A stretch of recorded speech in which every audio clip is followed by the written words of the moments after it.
everyone, and welcome back. As always, I'm your girl, Candy Washington. So, before we dive into today's episode, which is breaking down the latest rumor to shock and hit Bravo, which is Andy Cohen in negotiations to leave the network? Is he being fired amid all of the controversy and the lawsuit? So, I want to do a bit of a deep dive into what led to this. Is it true? Is it not true? And what I think was the final straw for Bravo. I'm going to tell you why I think Bravo is really done with Andy and what I think the final straw was for them. So with that, be sure to like, subscribe, and share. And as you come into the room, be sure to say hi in the chat box. Where are you listening from? Do you think it's time for Andy to leave? Do you think, no, he is the face of Bravo, he has to stay? And if he does leave, who should replace him? Who should replace Andy Cohen? So with that, let's dive right on in. So let's start with this article from Parade Magazine. So this is a little bit of background into what Andy Cohen has said that it would take for him to ever leave or retire from Bravo. So there's just a little bit of background information. Then I'll dive into the rumor that is out today. And then I'll dive into what I think the final straw was. And then we can talk about whether it is true or not and what is being said. Okay. So this is according to Parade Magazine. It says Andy Cohen is thinking ahead, and the future he sees for himself includes his position at Bravo. The 55-year-old said he has no plans to retire from his job as presenter and producer at the network anytime soon or ever if he has anything to do with it. I'll hang it up when they kick me out, Cohen joked in a new interview published by E! News on Tuesday, November 7th, 2023. They can push me out. That is what he is saying. The media personality and father of two noted that he'll be coming up on a pretty big work anniversary soon and hopes that these last 2 decades or so are just the beginning. It's really something, he shared. It is something to step back from and shake your head. He said of his tenure at Bravo, which kicked off with The Real Housewives of Orange County and has expanded to include 9 additional U.S. cities, multiple spin-off series, as well as production credits on numerous other reality TV shows, and serving as host of a talk show dedicated to Bravo programming, Watch What Happens Live. Cohen continued, next year is my 20th year at Bravo, and just when I think back on all those early days and this, it's incredible. Despite not being in a rush to dart off into retirement, this Bravo celebrity has all his bases covered and a few thoughts on who should replace him when the time comes. I have a couple of thoughts that I'll share at a later date, he teased, but I feel like it's not anything I'm thinking about seriously. Cohen proved his love for the network when he stayed tight-lipped about Roni alum Bethany Frankel's reality reckoning. I think that I'm living in the joy and the passion of this fandom at BravoCon, and that's where I will stay. Cohen told Parade at BravoCon, and that's where I'm going to remain. So, out of Andy's own words, he would never on his own accord leave Bravo. They would have to, quote, push him out. They would have to force him out. And of course, he stayed tight-lipped when it came to Bethany's Frankel reality reckoning, which, to be honest, in my opinion, I think was a flop. I think Bethany had the right idea, but her execution of the whole reality reckoning was whack as hell, and I think it was a flop. And obviously, the reason why Andy Cohen didn't say anything is because he would be implicated in all of the allegations against Bravo and NBC and the production companies for fostering unhealthy and toxic work environments and all of the drug and sexual allegations as well. So of course he's not going to say anything because he doesn't want to get slapped with a lawsuit, but unfortunately that has happened, and he doesn't want to turn his back on his employers. Now, is Andy's only way out of Bravo coming true? Is he being pushed out? Is he being pushed out? Well, let's see. We have a report today that Andy Cohen is in negotiations to leave Bravo amid all of the controversy and allegations. Now, this is from In Touch Weekly. And it says, let's see the information. Now, I will say this before going through the article, and I'll get more into that. Bravo executives, NBC executives have come out and said, no, this isn't true. We'll get more into that, and we'll also get into whether or not they are telling the truth. So we'll get into that. But let's first do the report on the rumor that he is, in fact, being pushed out. It looks like the Real Housewives head honcho Andy Cohen can't stand the heat. Amid swirling controversy and falling ratings, the 55-year-old Bravo patriarch is in discussions to part ways with the network he helped shape, sources exclusively tell In Touch. Negotiations for Cohen's departure package are underway as he grapples with the fallout from mounting accusations by his stars, says a source. Recent allegations came from a lawsuit filed by ex-housewife Leah McSweeney about Cohen encouraging rampant substance abuse to boost ratings, and Brandi Glanville claiming he sexually harassed her. Cohen and Bravo have denied the allegations. This couldn't be further from the truth, says a Bravo insider. The Watch What Happens Live host also issued an apology after Real Housewives of Beverly Hills alum Glanville accused him of harassment, stemming from a video allegedly sent from Cohen to Glanville in 2022. The video shows Kate Chastain, and I'm very clearly joking to Brandi. It was absolutely meant in jest, and Brandi's response clearly communicated she was in on the joke. That said, I was totally inappropriate and I apologize, Cohen wrote via Twitter. In February, a publicist for NBC and Bravo denies the story. Of course they do. Now, I want you guys to keep in mind this very pivotal accusation of Andy Cohen being accused of sexually inappropriate actions, communications, physical touch, words with the talent, right? With Brandi Glanville, with other people. That is basically one of the core accusations against him, is him being sexually inappropriate, whether it is physical touch, whether it is through joking or words or whatever it may be with the talent. Keep that in mind, okay? Keep that in mind. Now, that is basically the story, but there has been other rumblings of this before. Now, let me grab it real quick, okay? So let's do, you know what? Let's do this blind item that I found about Andy Cohen. Now, remember, he said he would be pushed out. He has all this pull, but there has been rumblings of a dissension between Andy Cohen and the executives at Bravo and NBC for a very long time. So let's watch this blind item about him that I found, okay? Okay, here's an Andy Cohen blind item for all of my fellow Bravo lovers. The executives of this cable channel finally put their foot down hard on the celebrity who thinks he runs the entire channel. He had a dream for a show and they kept saying no, despite him always hinting at the show coming and leaking to news outlets that it's coming, and even telling the would-be stars of it that the show was coming. He tried to force the hand of the cable channel and they were not having it. This sounds like the final step to having him tossed from the channel. And again, that is Bravo's Andy Cohen, and he has been hinting that he's going to have a comedy series based on his book, Most Talkative. I guess not.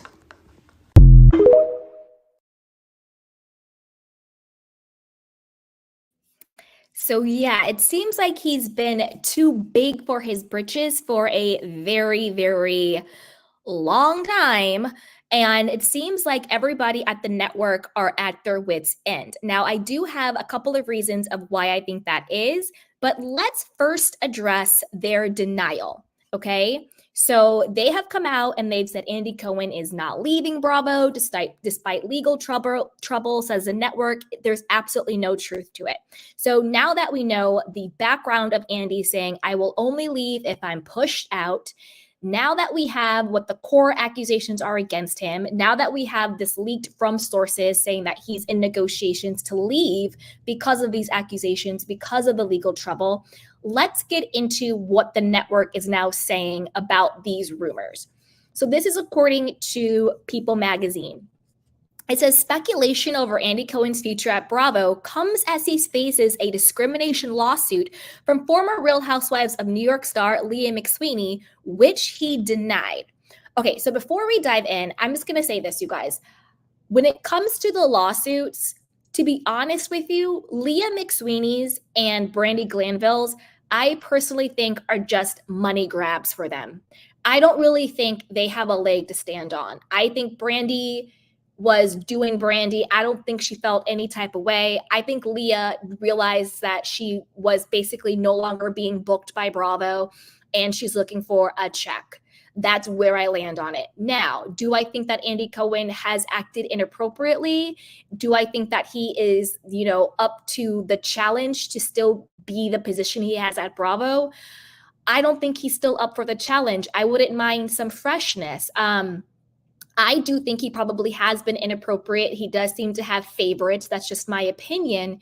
But with that being said, I think two things can be true. I do think that Andy can be inappropriate and maybe his time has come to depart the network in the current role that he has. But I also think that Leah McSweeney and Brandi Glanville are just doing money grabs and they are exploiting being a quote victim, which in my opinion is disgusting and is very disrespectful to true victims out there who really do deal with this stuff on the day-to-day, who have no recourse, who don't have the means to get help, who have to show up at a job and everything. Leah's like, I make more money on Fans Only than I do on The Real Housewives.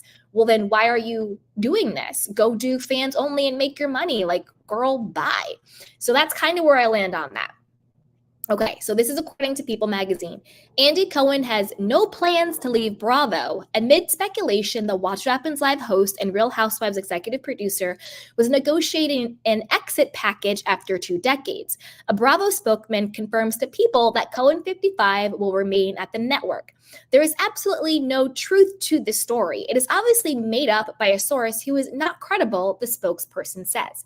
Now, don't forget, Kelly Dodd and her husband, Rick Leventhal, predicted this, that behind the scenes, Andy Cohen was negotiating an exit package from Bravo after all the allegations came out, because if they continue the legal process, there will be an investigation. And if there is an investigation and it turns out that these accusations are true, it's not a good look for anybody involved. So they're quietly trying to get Andy Cohen to leave. Now, I'll tell you what I think is really going on after we do this article, and then I want to know what you guys think. The television personality told People at BravoCon 2023 in November that he wasn't looking to exit Bravo anytime soon. Next year is my 20th year at Bravo, he shared at the time. Next year is our 15th year of Watch What Happens Live. I'll stay as long as Bravo wants me. As I once said to a very long-running housewife, being on TV is a gift. It is not a right, he added. And we're all fortunate to be on TV for however long we are. The rumors of Cohen's departure come 7 weeks after former Real Housewives of New York City star Leah McSweeney sued the longtime host. In the lawsuit filed in the Southern District of New York, which was also obtained by People, Leah claimed the Real Housewives executive producer and Bravo facilitated a, quote, rotted workplace culture where employees were pressured to consume alcohol. Leah, please shut up. You are a 41-year-old woman. You consume alcohol when you want to consume alcohol. Nobody forced you to do it. There are a lot of people at Bravo, reality stars, who don't drink. For example, Candy Burruss, she was the longest running, one of the highest paid housewives ever, and she does not drink. So get off it, Leah. McSweeney also accused Cohen of engaging in nose candy, skiing with the slope, some little nose candy, some white powder use with housewives and other Bravo celebrities that he employs, and providing favorable treatment and edits to those he allegedly used the substance with. Now, when it comes to that accusation, again, this is all alleged, opinion based. To be honest with you, I don't believe all of this. Do I believe Andy parties with his favorites and his friends who may or may not be reality stars? Yeah, of course. By party, I'm not saying he does this. Don't come at me for any legal stuff. I'm not saying this. By party, I just mean hang out with. So, does he hang out with his friends and his favorites? 100%. Do I think that he gives a favorable edit to the people he parties with? No, because Andy Cohen actually does not have the power to edit the storylines. The only power that Andy has when it comes to framing a narrative around the Real Housewives is the questions that he asks at the reunion. And those are two separate things. The production company and the producers are the editors of the show. Andy Cohen doesn't even have the power anymore to cast housewives. He doesn't have that power to hire or fire anymore. He lost that, I think, in 2013. So this isn't true. So just because he parties with housewives, he does not actually have the control to give them an edit. Where he does have control is at the reunion, how he treats them, and on Watch What Happens Live, and then whatever he says about them in public. But he actually does not have the power to give them a certain edit on the show. That's what the editors and the producers do. That's their job. Okay? So she's getting it wrong there. According to The Hollywood Reporter, a source denied the allegations that Cohen does nose candy with any housewives, calling it outrageous. But don't forget that Kathy Griffin also accused Andy Cohen of offering her some nose candy, some, white powder right before they were going to do an episode of Watch What Happens Live. So unfortunately for Andy, this is not the first person to make this very specific allegation against him. I believe Nene also accused him of this as well. I could be wrong on that. I know she called him a racist and all this other stuff. I believe she also accused him of substance abuse as well. So this is coming from multiple people. Now, whether or not him partying with certain people is ethical or not on your own time with your boss, I don't know. Do I think it had anything to do with their specific edits on the show? No, again, because Andy doesn't have that control. He doesn't. And plus, he's an executive producer. He's not a boots on the ground editor. He only has control at the reunion, Watch What Happens Live, and whatever narrative he puts out publicly, but not actually what we see on the show. And also the way that we know that is Andy Cohen himself is surprised by the show. Like you can tell, he's like, oh, I just binged the show and I didn't see this coming and all this stuff. Like he's surprised himself about what's happening on the show. And to be honest with you, half the time, it seems like he hasn't even watched the shows. So there's no way that he is pulling the strings for these people's edits and narratives on the show if he's not even watching the show. You know what I mean? So there is more nuance to that. The outlet also reported that a source close to the franchise's production alleged that McSweeney was in talks about being cast on Roni Legacy, but ultimately was not chosen for the ensemble, given her short tenure on the series. The production source told the Hollywood Reporter if she was cast in Legacy like she wanted, this wouldn't be happening. I agree with that 100%. I think that if Leah McSweeney had been cast in Legacy, she would not be suing. To me, she's like a Nene. She's suing because it's Mad Day, because she didn't get cast, because she didn't get what she wanted, and she now wants to sue because she's mad. And again, like I said, that does a disservice to people who are truly victims of workplace harassment, sexual harassment, assault and all that stuff. Because when these people who have money and fame and privilege, because no matter how you slice it, being on a reality TV show, being a household name, having some source of money, from Bravo or from whatever you're getting it from because they have a platform, that is inherently privilege. because the average person out here does not have the means and the connections and the money and the platform to get justice for themselves and their loved ones when they're actually put in these very horrific, toxic workplaces. But these people who have so much access and money and privilege want to exploit that because it's Mad Day and they didn't get what they wanted. And that to me is disgusting. So do I think Andy Cohen is innocent in everything? No. But do I think that Leah McSweeney and Nene and Brandy and Rachel Leviss, let's throw her in that mix too, are suing because it's Mad Day? I do. Okay.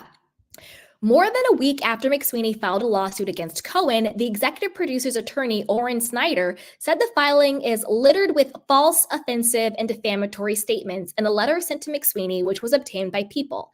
Snyder called virtually every allegation made by the Bravo star categorically false and threatened further legal action if she did not immediately retract and withdraw claims about Cohen's nose candy white snow use. If you refuse to do so, Mr. Cohen reserves the right to hold you and your client accountable to the fullest extent of the law, the letter stated. To be clear, these allegations are categorically false. Mr. Cohen never used nose candy with any cast member on any Real Housewives show or with any other Bravo employee. The allegations were obviously made up by you and or your client to achieve maximum tabloid clickbait value in the hopes of weaponizing these false allegations along with other lies that permeate the complaint as leverage to force an unjustified settlement, the letter continued. It will not. Instead, this conduct only subjects you and your client to independent and substantial legal exposure. Boom. In February, Cohen apologized to Brandi Glanville after she accused him of sexual harassment.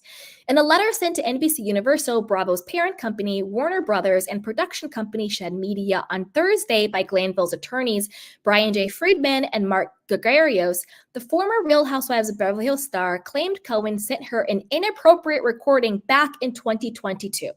Again, remember this. Remember that a core issue that Andy Cohen is having is being sexually inappropriate with the talent of Bravo NBC. That is a core issue, okay?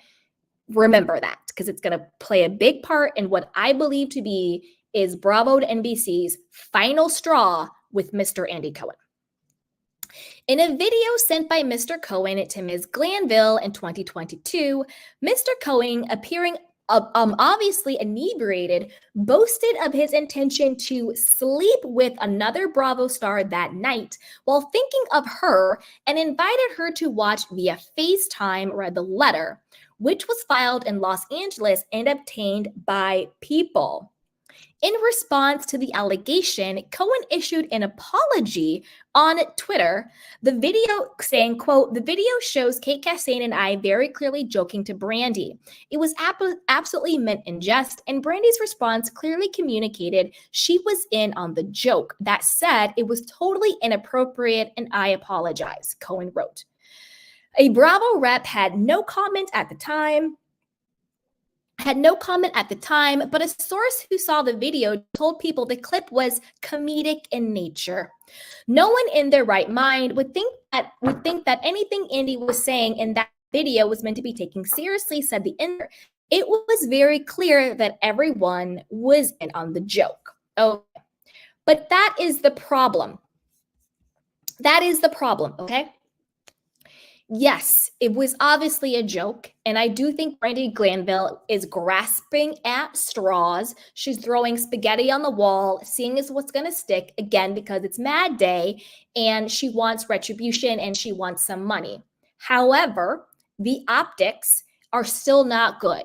Anytime you have a person in a position of power, which would be Andy, and someone who works beneath him, which would be Brandi, doing any type of joke or jest or whatever you want to call it in a sexually inappropriate way, I personally would feel very uncomfortable if I had a boss and he said, "Candy, I want to have sex with your coworker and I want you to watch us having sex via FaceTime.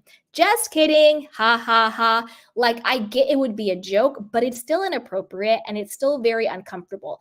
Do I think Brandy was actually offended? Hell no. She probably was laughing in on the joke. She probably wanted to join, whatever the case may be. But again, it gave her leverage. It gave her evidence. It gave her something to go against Andy. So remember that, okay? Remember that.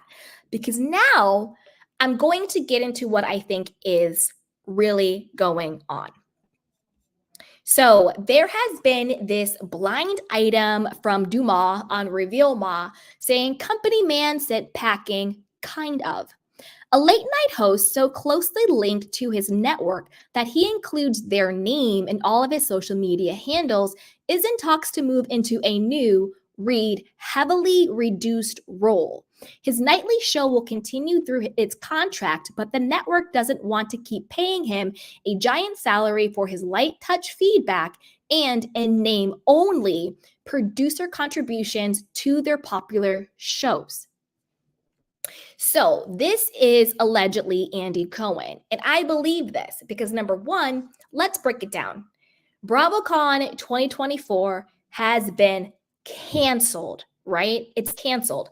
Why would they cancel Bravo this year when Bravo last year in Vegas was huge? They made a crap ton of money. It was booked and busy, blah, blah, blah. Why would they cancel BravoCon unless they're still sorting out all of the legal issues? They want that to be done. And also they're figuring out what to do with Andy because the block is too hot right now. There are too many legal lawsuits, allegations out there. The block is just too hot for them to have BravoCon. And then I also think they're figuring out what to do with Andy. I also think that legally with, their publicist coming out and denying the claims that he's leaving.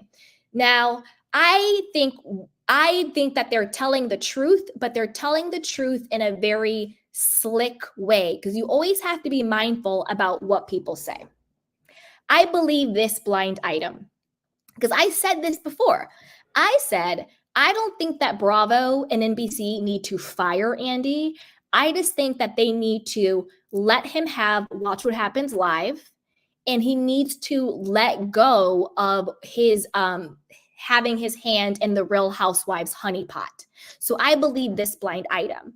And I also believe what the publicist is saying from Bravo and NBC because it's very coded. He's not leaving the network.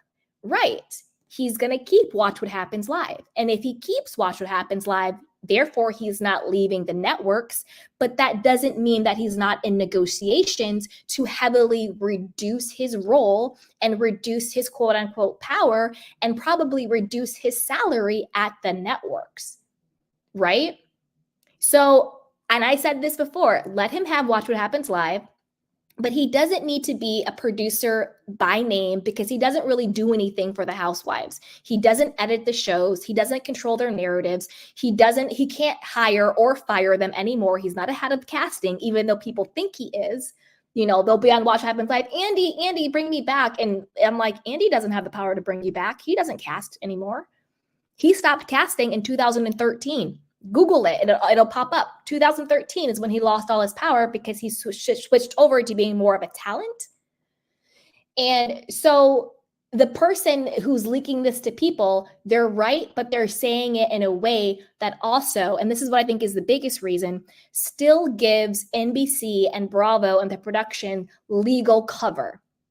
Because if they cut ties with Andy right now, it wouldn't look good for the lawsuits. It would look like an admission of guilt. It would look like an admission of liability. Like there's all these allegations against Andy. They found them to be true, so they terminated him. So everybody who's suing Bravo and NBC and the production companies could use that against them in the court. Like, look, they fired him after he's had all these allegations.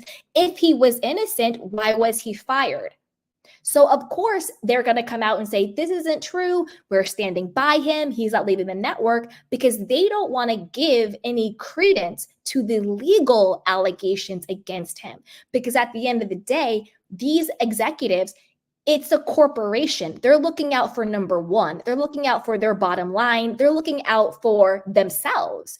They don't really care about protecting Andy. They care about protecting themselves. So they're going to do what they need to do for optics in order to strengthen their position in the lawsuits and not give the people suing them any type of additional ammunition. So of course they're going to come out and be like, no, we stand by Andy. He's not leaving. This is false. We don't know what you're talking about. Where behind the scenes, I think that they are negotiating, giving him Watch What Happens Live, and then slowly migrating him away from anything to do with Housewives and away from anything to do with anything else, because they're trying to cover themselves. They're trying to basically get rid of them, but they also still want to give themselves legal cover. Do you know what I mean? Also, I think NBC is tired of paying Andy all of this money when, again, he doesn't really do anything. He phones it in at the reunions. There are dwindling ratings. There's mounting lawsuits and legalities against him, and NBC and Bravo. And also, there's also social media backlash. Like, think about the state of Bravo over the last 3 years. It's been a shit show. It's been dark. It's been littered with racism, sexual assaults, fraud, homophobia, transphobia, lawsuits, dwindling ratings. I think they're kind of like, what are we paying you for? And I think they're paying a lot more attention now to the more collective voice, not just Bravo talking to people who are just obsessed with Bravo and they don't think for themselves and they just regurgitate storylines and narratives being fed by them. I think they're starting to listen to the people like us who uses our minds and our brains and have opinions, and we can see through all the BS. I think the beginning of the end for Andy was when the whole situation with Diana Jenkins and Garcelle and Lisa Rinna hit Good Morning America. Once all of that, and on Good Morning America, this was like two or 3 years ago at this point, we're talking about how toxic, Bravo is and the toxicity that the housewives have and all of that stuff. I think once that happened, where it kind of hit this very mainstream, middle America, salt of the earth, media platform, I think that's when the executives started paying attention. Because don't forget, NBC Universal has dozens of networks and dozens of brands. They own E! News, they own Hagu, they own so many other platforms. Bravo to us seems so big and meaningful, but to them, it's just one of their brands. It's one of their products. So I think once it hit there, that made them pay attention, right? And so I think that was really like the beginning of the end of Andy Cohen for all of these reasons. Also, don't forget Andy Cohen being fired from the CNN gig with Anderson Cooper for being drunk and being wasted and being inappropriate. I think that was also a big strike for Andy, because don't forget, Andy represents Bravo. He represents NBC. Bravo and Andy are basically synonymous. He is the face of Bravo, for lack of a better term, right? So when he is out here being drunk and wasted and inappropriate and getting fired from platforms like CNN, he's not just representing himself, he's also representing NBC. He's also representing Bravo. That has to be very embarrassing as well. So everything that Andy does, because he has become synonymous with Bravo and they're owned by NBC, is a direct reflection on them as well, right? So now I'm going to go into what I think. Oh, and also the reason why I think that NBC and Bravo are saying, no, he's not fired, is because they want to control the narrative. Because right now, if they don't say it's not, then we're all going to be like, oh, the allegations were true. He did all this stuff, all the legal stuff. That's why he's being fired. They want to control the narrative. So I think they're trying to phase him out of anything with Housewives, let him keep Watch What Happens Live, and settle these lawsuits however they go quietly, without getting into any more legal trouble or giving the other side any more fodder to go against them with the lawsuits, right? So I think there's that. All right. Now I'm going to tell you what I think the final straw was for NBC and Bravo. I think it was when Andy Cohen was sexually inappropriate regarding an alleged, I'll say alleged, even though they said it, and I do have the clip, an alleged male on male kiss that happened between Kyle Cook, Carl, and West Wilson and Jesse on Summer House. So I don't know if you guys watch Summer House. I do. That is the group of 4 guys who are in the house for the summer. This is Kyle and this is West. So on Watch What Happens Live, Andy Cohen got really pissed off and mad because West admitted that there was a truth or dare game and all of the guys were making out. And I have the clip so we can watch it. Now, if you guys watch the clip on the playback and it's not there, don't be mad at me. It means NBC made me take it out. So if the clip is not there and you're watching this on the replay, don't be mad at me. Don't leave me a nasty comment. It just means NBC made me take it out. But since you guys are watching live, you'll be able to see it. So that's good. But he does a very inappropriate, like he wants to see it. He yells at the producers, "Why didn't you leave that in?" And he gets really mad.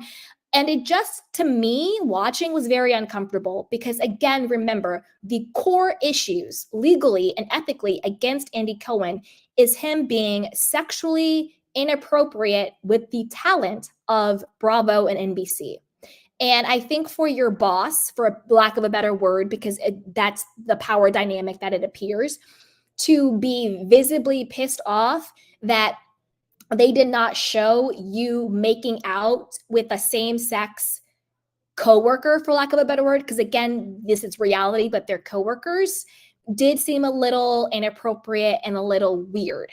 Mind you, earlier that day, Andy Cohen, and I have the video and we can watch it, posted on his Instagram that he had ran into West and into Amir from Summer House Martha's Vineyard. They're drinking beers and they're laughing. They kiss Andy on the cheek. And at the very end, Wes says, "And I might pick you up tonight." And Andy's kind of like, "Oh, really?" Like, "Oh, okay." Again, why are you posting on social media? And I don't think a lot of people caught it, but I caught it. Again, why are you posting on social media your employee saying that he's going to pick you up with a sexual connotation and you kind of getting turned on by it?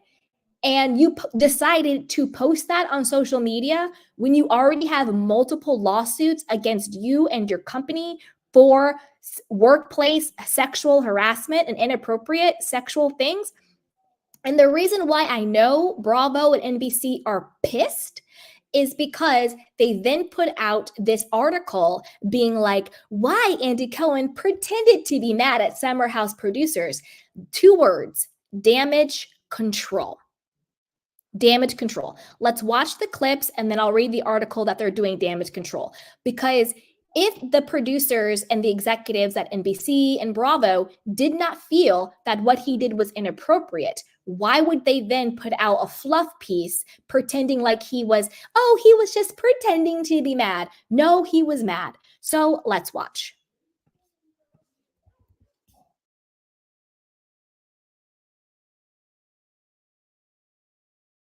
Around the West Village, look who I run into. The 2 What's up? kings of Bravo. Wow. Wow. This is going to be a good day. This is a good day. Y'all are just drinking the day away on Hudson Street? Is that what's happening? Catching up. You gotta do it. Wow. Wow. West is making his Clubhouse debut tomorrow night. You excited? Yes, I'm fired up. Just don't be too mean. I'm not going to be mean. I might pick you up. All right. Be careful. I'm walking. Now, why would you leave that in there? Like, don't you edit your videos? If I am being sued by multiple ex-employees, I would not post on social media that my employee wants to, quote, pick me up. Again, he can't get off with, it was a joke, it was a jest, they were just joking. We get it, but again, still inappropriate. Now, let's watch the actual clip, and then I'll read the article of them doing damage control. I'm like, I didn't kiss and told. So what am I supposed to do? Just sit there like a rock and not tell? People are going to ask me stuff. I told Jesse that we weren't hooking Sometimes up. you just can't win. Sahar K texted, what's the most romantic thing you've ever done for your pal Jesse Solomon? We actually kissed at the camp out, and they didn't. What? It didn't make the. How did that not make air? Yeah, there was it was a one lot. of the dares. It was like Wes and Jesse I kissed, think and I jumped Carl and into his I arms. kissed, and I Yeah, fell we all over my kissed. chair. What? Dude, all the dudes made out that night, and it didn't make the cut. Lauren Escalin, can you come see me after the show, please? What the is that? Yeah. Kyle's the and people Carl's what was they- beautiful, too. Really? It was a special moment for everybody. Wow. What type of girl do we think Jesse Solomon needs to settle down with? Well, on paper, he wants a nice Jewish girl verbatim. He does. Yes. Yep. Okay. Maya O wants to know, West, how many girls or fellow Bravo celebrities slid into your DMs after you posted your takeout meal on TikTok? And who gave you the heads up that you were sitting in a revealing way? You were like Did you see showing it? your balls or Did something? you see it? I didn't get I'll to show you, I'll show okay. you after. I didn't. Yeah, I was doing it like Chinese food, like little hangover And lunch review. unboxing? And it was my dumplings, full frontal in the camera. So I was eating, and then I went back and checked my phone, and it was like it was bad. Wait, I took it down. I don't get it. But a lot. I posted an Instagram story, and I was like, I have to delete this, and all the girls were like, please don't, leave it. Wow. I'm still a little my confused, mom but told me not to you'll do have to show me. He was I'll showing show you. his It's bad. balls. It's so Like on Instagram on purpose? No, it was on TikTok. It was like moose knuckle is what the internet's stuck with for sure. Yeah, the old moose. The knuckle. search bar, if you open TikTok, is like West Wilson, like nuts. Like that's all it says. So sweet, yeah. I gotta get on TikTok. Yeah. Wow. Mel is getting ideas for his feature, his next feature. Yes. You want, exactly. we can collab. Yeah, we'll do talk a- about Right, this afterwards. yes, yes. Moose knuckle, summer 24. Oh boy. I want to thank Kyle and West and Mel. For more Kick Around Bravo Twitter, I will see you at the reunion. We will get that hair going. All right. Thanks, everybody. Thanks, Amir.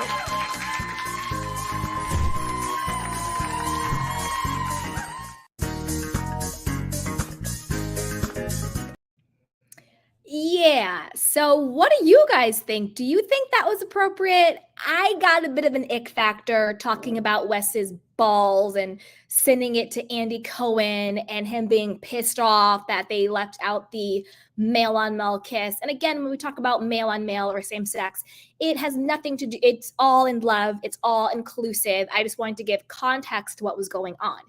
Now, the reason why I think this is an issue is because, again, they took the time to plan a story on why Andy Cohen pretended to be mad at Summer House producers. I didn't think he was pretending. He named her out by name. He said the F word. He seemed pissed that he did not get to see his talent male on male making out. And again, he had no problem with Wes saying that he's going to send him a video of his balls. Yeah. So let's hear their retracting story. It says, and this is from Reality T. Andy Cohen had a bone to pick with one of the Summer House producers during a recent Watch What Happens live episode. During West Wilson and Kyle's Cook latest appearance, the Summer House stars revealed the most romantic thing that occurred between the guys while filming season 8. We actually kissed at the campout and they didn't show it. It didn't make the air, West said about his co-star and bestie, Jesse Solomon. Andy replied saying, what? How did that not make air? But it didn't stop there. West spilled more tea, revealing Kyle and Carl shared a steamy kiss too. In fact, it was so passionate that Kyle fell over from his chair. Yeah, we all kissed. All the dudes made out that night, and it didn't make the cut, West said. Later, Andy jokingly called out the producer saying, Lauren Esking, can you see me after the show, please? What the F is that? Again, I don't think he was joking. And I think it's very telling that they're going out of their way to make it seem as though Andy was joking and planting stories, kind of putting a little bit of distance between how inappropriate it was. But that's the same thing he's been in trouble with Brandi Glanville, sending joking texts about, having sex with Kate Chastain while she watches over FaceTime. It was just a joke. And then he's posting on his social media, Wes saying to him, I'm going to pick you up. Maybe I'll pick you up on, Watch What Happens Live. Again, whether they're joking or not, it's just inappropriate. And it's also just like not smart. Like if you are in legal battles for this exact reason, and not just yourself, but your parent company, NBC Universal, your actual company that you work for, Bravo, and all the other production companies, Shed Media, Universal, Truly Original, are all being sued because of the same exact thing. It might not be the best look for you to be still doing this publicly. Like, what? It's insane. It's insane.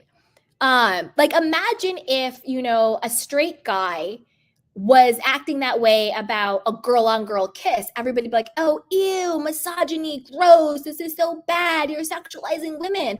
We're all equal. Love is love, whether it's gay, straight, or whatever. So it's still inappropriate for him to have that visceral reaction about not seeing his employees making out and doing sexual things. It's just too much. And then to call out that producer and then to just the F-bomb, it's like, Andy, like, don't you know the hot water you're in? So I think that was one of the biggest final straws for NBC and for Bravo, because it's like, have you not learned your lesson? But that's the thing, though. Of course he hasn't learned his lesson because he's always being protected. Not necessarily because they want to protect Andy, but because they're protecting themselves. But that cover then goes on to protect Andy. So I want to know what you guys think about this. Do you think that this really is the end of Andy Cohen? Do we believe the reports and the rumors and the blind items that he is being phased out at Bravo? I personally do believe it. I think that they will still give him Watch What Happens Live. It's a great marketing vehicle for all of their Bravo and NBC content. He kind of thrives there. It's his thing. I think that's actually the smartest move. I think that's where he makes the most sense. But I also think it's a good idea for them to phase him out of Housewives, of being, the Housewives daddy. Like, and even calling him daddy is weird and inappropriate. Being the Housewives daddy, I think it's smart to phase him out, not just because of the legal allegations against him, but because I actually think that he is no longer up for the job. He's not watching the shows. He's not actually in tune with the greater collective, what our thoughts are about the women of the show and the narratives and what's going on. He seems to only like his favorites, and he has his narratives around them. And he doesn't really seem to have his ear to the pulse of what's really going on. He doesn't know what the temperature is. I blame him for that. And I also blame his team for that, because as an executive, a lot of what he's being fed is from his assistants and from, his right hands. And I think that he is surrounded by people who drink Bravo Kool-Aid. Watch What Happens Live is completely scripted. So when people call in to Watch What Happens Live, those aren't the questions they want to ask. Those are the questions that the producers give them to ask. So even that is fake, and it's supposed to be about like asking the questions we want to know. Well, they don't really ask the questions we want to know. They ask the questions that the producers and the assistants want to ask because they have their own agenda to push, So that's even fake. So I also blame the people that he has on his team, because a leader is only as good as his team. And also the question he asked at the reunion, you can tell he's reading those questions for the first time. Someone on his team needs to say, Andy, you need to sit down. We need to brief you. You need to be prepared. You need to be prepped. Also on Watch What Happens Live, it is clear he is reading these questions for the very first time while he is in the chair on air. He doesn't know what games they're playing. He doesn't know what the questions are. Half the time he says, oh, you got it right, but it's actually wrong. He doesn't know what the hell is going on. It's an absolute free-for-all. So I think that he, as an actual talent and as an actual executive suit, is failing, regardless of the legal stuff. Because to be honest with you, I think the lawsuits are a bunch of garbage, in my personal opinion. A bunch of garbage. But from a talent standpoint, and by talent, I mean being the host, that's a talent position, you know, and then being the executive producer of the shows, he's failing. He's spread way too thin. His favoritism shows way too much, and he doesn't prepare properly for the position he holds. So I think the best thing to do is give him Watch What Happens Live, let him be better prepared for that, and let's bring in some new people to oversee Housewives, to do the reunions, to do interviews with them, to be more of an interface. Let's bring in some fresh people. And I don't want any ex-Housewives in that position. Absolutely not. I don't need Bethany Frankel. I don't need any ex-housewife. Absolutely not. I want a completely neutral, objective person who is intelligent, who has their pulse on what's going on in social media, the collective consciousness, who can hold people accountable in respectful ways, who don't get flustered. Like, again, another thing about Andy, he's always yelling and screaming and telling the women to shut up at the reunion because he doesn't know how to moderate in a way that commands respect. The women just talk over him and yell. Teresa Giudice even physically pushed him. She had zero consequences for that. I wonder what would happen if a Black woman pushed Andy. What would happen if somebody from Potomac pushed Andy or somebody from Roa pushed Andy? I wonder what would happen to them. But Teresa Giudice gets to push Andy and nothing happens to her, right? So I do think that there needs to be someone who can command and who can moderate in a way that is calm and collective and doesn't let the women run them and then get flustered and is screaming and yelling and telling people to shut up. So I think there's that. So I want to know what you guys think. You know, put it down below. Is it time for Andy Cohen to hang it up? You know, do you think the rumors are true? Should they be true? And then what do you think about, and also what do you think about who should replace him? You know, if it's time for Andy Cohen to bow out, who should replace him? Who should replace him? Let me know what you guys think. Put it down below. And as always, be sure to like, subscribe, and share. 1 second, you guys. Okay. All right, you guys. I'm going to put the link up in case anybody wants to come and chat. And if not, I will take some of your candy cane questions and comments. All right. This is a good one. Dun, dun, dun. All right. Hi, Maine USA says he promotes such disgust. I agree. Hey, SJ Kravitz says hi, Candy in the chat. Hey, sweetheart. Hey, Shayna says Bravo commented about an hour ago and said there's absolutely no truth to it. Yes, we got into it. Ariella says hi. I think he should leave. I think so too. Hey, Miss T. Thank you for being my mod and holding me down. Hi, Foxy the Sweet. It sounds like I don't think it's true, but I hope I'm wrong. Barbara said I heard he's really not leaving. Hi, Kimberly Lindsay. How are you? Hey, Miss T says goodbye, Andy, and my kin voice. Foxy says, I don't think he's leaving any day soon. SJ Kravitz says he'll never leave willingly. They'll have to literally kick him out. I agree. Kimberly says, Maine. Yes, yes, yes. Thank you. Miss T says, Andy is a narcissist. He'll never want to leave. Thank you, Miss T. Foxy says such a flop for Bethany. I agree 100%. Sandy says Andy has a platform and lots of leverage over these women's careers. Hate the idea of any of them being put into a position where they have to say yes to something to stay a favorite. That's a very good point, Sandy.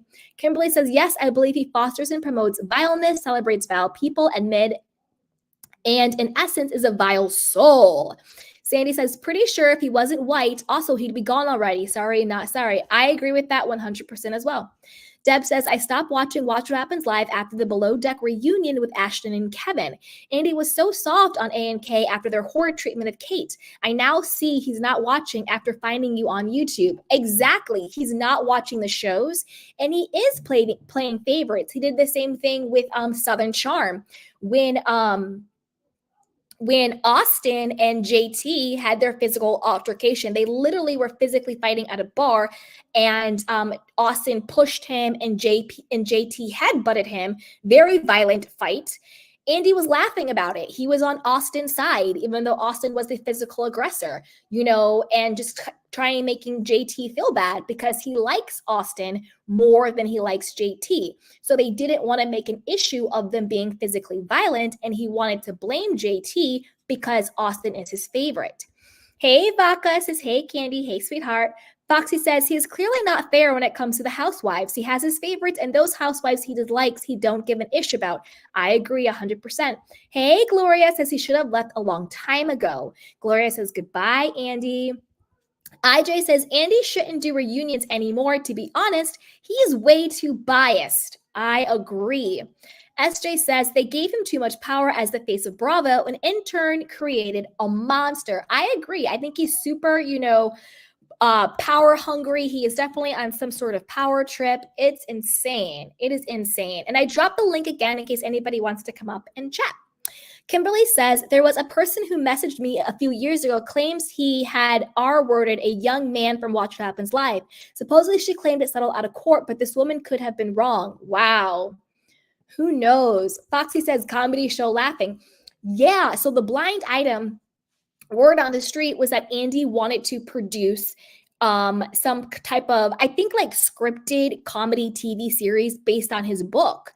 And the show basically said no, but yet he was still going around being like, oh, we're going to do a show based on my book. But I think like the executives and, the network were kind of done with him, Sandy says, I think it says a lot that these rumors are easy to believe could be true. Kimberly says, Brandy has demonstrated very low character qualities and has been a person to demonstrate she will do anything for a buck. That part. Kelly and Rick, I believe, relayed friendships behind the scenes at Bravo on their YouTube. Yeah. Miss T says Leah is annoying. I agree. I think her lawsuit is just a money grab.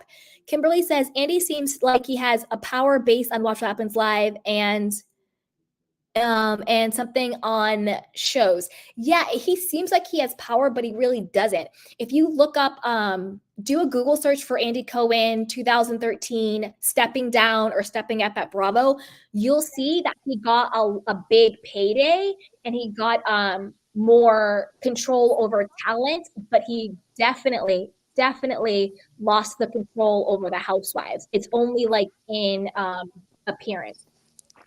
Hey, Natasha. Hey, SJ. Hey. Hey. Sound off? You can go first. You guys pick. I feel like I get distracted really easy, so you can go first. I probably will forget half the stuff. Hey guys, he's gross. If this was any other company, he would have been gone. Yeah. I don't understand, especially now in 2024 with everything that's going on and everything that's coming to light, why this man is still where he is and he's allowed to do what he's doing. That is true.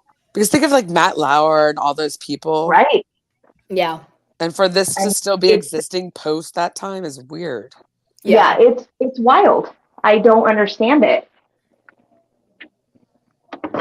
I mean, and he's been like this for a while too. Like I put it in the chat. I think it was, I don't know if it was last reunion or the year prior because it's been so long, but he posted a photo on his IG of him and Joey Gorga in the urinals together in a bathroom. What? At the reunion. Yeah. Ugh. Are you they were side by serious? side. That's Yeah, wild. That is wild. Joey Gorga was in one, Andy was in the other, and then Andy stood or held his camera up and took a picture and then posted it, and they were both smiling. I'm like, that's just disgusting and wrong, and no. That's what I mean. How is that allowed? How? Exactly. In what world? Yeah, but I'm like, what is going on? I feel like, yeah, how is that allowed? How were all these people fired and then you're letting this guy slide? I don't understand what's going on. Right. I want to know what's happening with NBC, Bravo. What's going on, guys? What? Right. I mean, and he doesn't even act like he wants to be at these reunions half the time. And like, you said before, Candy, he's yelling at these ladies and telling them to shut up. And I know that they can get a little out of hand. Obviously, it's a reunion, but to be screaming at them and telling them to shut up, come on. And then, like, I'll take the Potomac reunion.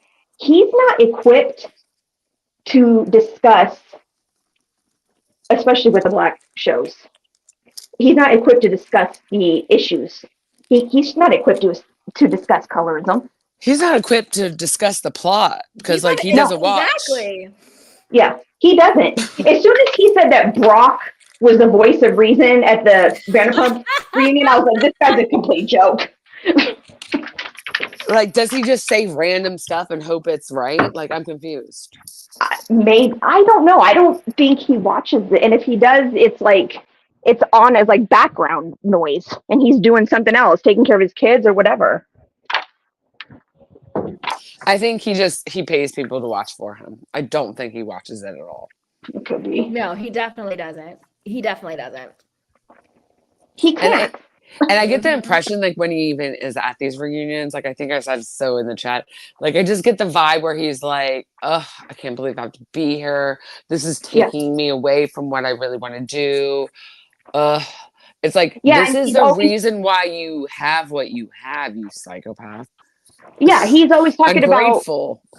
About my dinner plans and the reunion went too long and I missed my dinner plans. It's like, dude, this is a job. He like, why are we aware of your dinner plans on multiple reunions? Like, no. Seriously. Hey, Adam. Hey, Candy. I was like, is Adam okay? Like, where is he? Yeah, I just said the iCal link came late. I just. Did you I watched the end of last night's live, and this is when I know I'm getting old. This is embarrassing. Okay. Are you ready for it? We're ready. I go, what's an iCal link? And he goes, oh my God, Natasha, it's your iPhone calendar. Mm-hmm. And then I found this meme, and it was about when I'm getting too old, I can't handle abbreviations. When someone says GM, I'm like, General Motors? What's going on? Like, that was hysterical. It's true. Like, but I've never liked abbreviations because I'm like, unless we're like in each other's, like, we're using them on the regular and this is like what we do. If someone like just random just says an abbreviation and they expect me to know exactly what it is, I don't know. I'm always just like, what? I don't think, like, in my university years, I saw more abbreviations than I saw any single year in high school. Because I feel like people are getting lazier because I've been seeing way too many abbreviations lately. I mean, I remember when in my first month of starting uni, they were like, did you check SC? And I'm like, what's SC? Right? You're like, what is that? And it's like, Snapchat. And I was like, oh, okay. And I was like, wait, SC is Snapchat? That's crazy. Yeah. I would never have known that either. You guys, I want to read this quote from Reality Connoisseur and see what you guys think.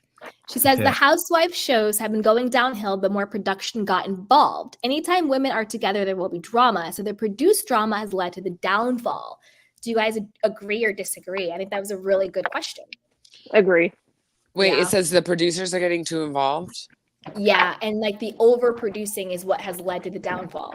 Yeah, absolutely. Yeah. Shoot, there's cast members that are producing. Exactly. Yeah, we call Kyle a producer, like, you know what I mean? Like, it's just, I know it's not like a perfect like reality television. Like I get it. Like we're not naive, but like they've made it so obvious now. It's not fun. It's just like it almost seems like I'm watching someone where these people think I'm stupid, and I'm just like, okay. And then almost become resentful. I mean, with New Jersey, that was kind of when it was the most evident to me. Like this whole thing with, you know, Teresa being able to dictate the show, and you know, and I think with this guy, he just got too many free passes, and I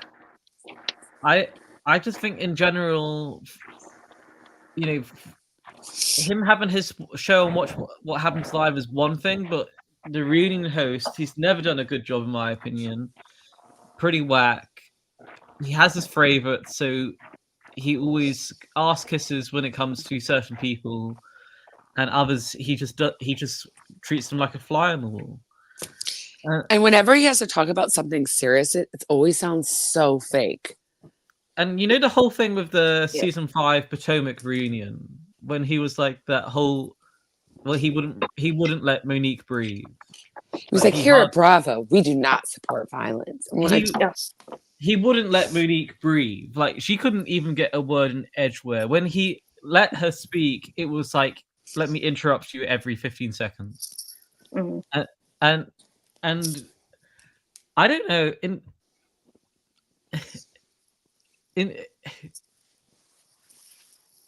I mean, I was just reading one of the comments. I think it was Kimberly's one, and it was like all these, you know, allegations out here, and you know, people have said quite a few times that you know, there's it's that and I saw that whole thing with Joe Gorga and the urinals. I was like, what the F am I looking at? Like, what is this? It was like really messed up. And now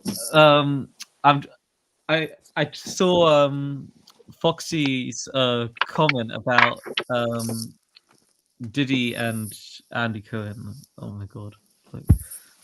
That falls in line with my I agree, a little outlandish conspiracy, but we love a conspiracy. I already said this, and you guys were like, it was like crickets, and I was like, okay, because I said there's something to do with Giselle, and then when I found out that Jamal was friends with TD Banks or whatever the hell his name is, who also attended Diddy parties, and then because I've been sitting here for years now trying to figure out what Giselle has on Andy. Literally, I knew there has to be something because this doesn't make any sense. And that's the only logical explanation. I'm like, she has something. She knows something about him, something. Because what really told me beyond what we see, like, just like her getting away with this nonsense, is that one time, I don't know what year it was, at that one BravoCon, when she like corrected him, or she like almost pulled rank and was like, oh no, you're gonna cut that out, when they made fun of her dressing some way or something. Do you guys remember that? I don't remember that. Yeah, it seems familiar. It wasn't this past one. It was the year before, when they were still in New York, and they had a clip of it, perhaps. I'm not sure. Yeah, like only the people that watched the live were able to see it, because she literally pulled rank and had them cut it off of the video one. And that was so weird to me. I was like, okay, now she definitely has something on him, and I want to know what. And I could never think of it. I'm just like, what could it be? Did she like walk in a room one time? I'm thinking about everything, right?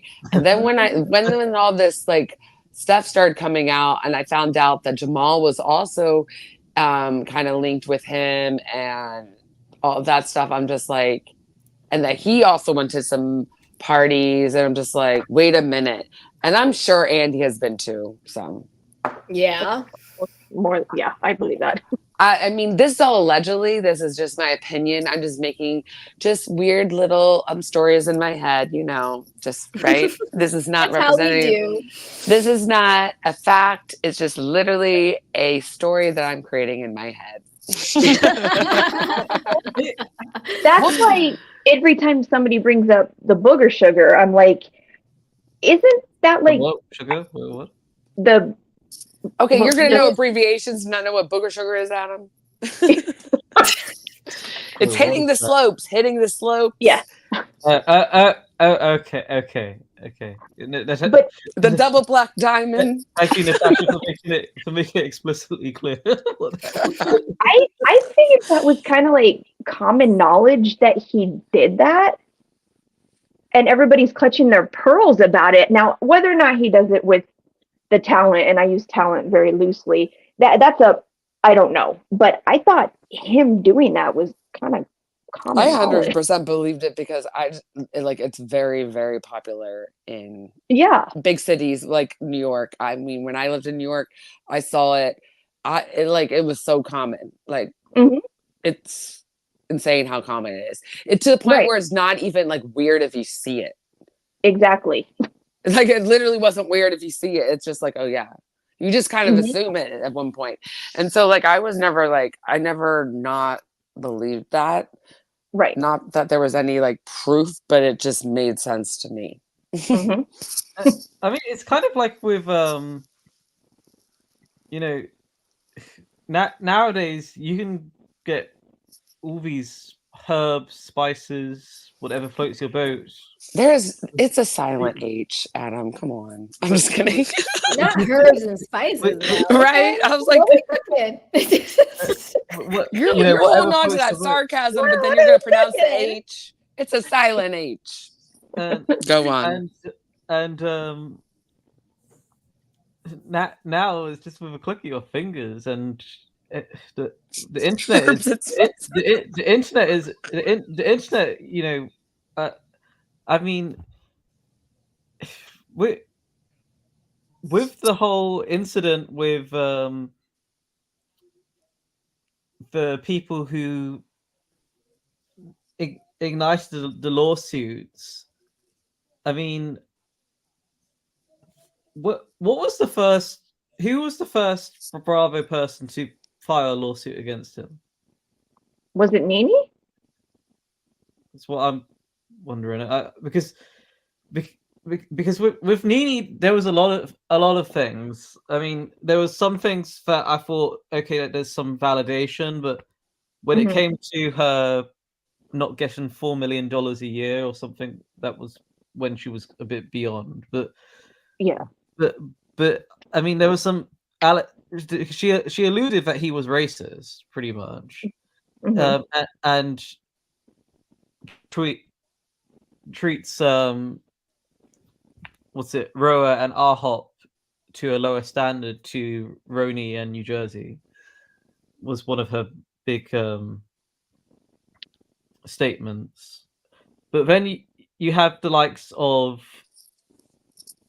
Brandy, who would lick the floor of Walmart to get on Beverly Hills full time again, and oh wow, and the likes of Leah that thought that she was, I don't know, the best person alive on Roni, saying all these allegations against.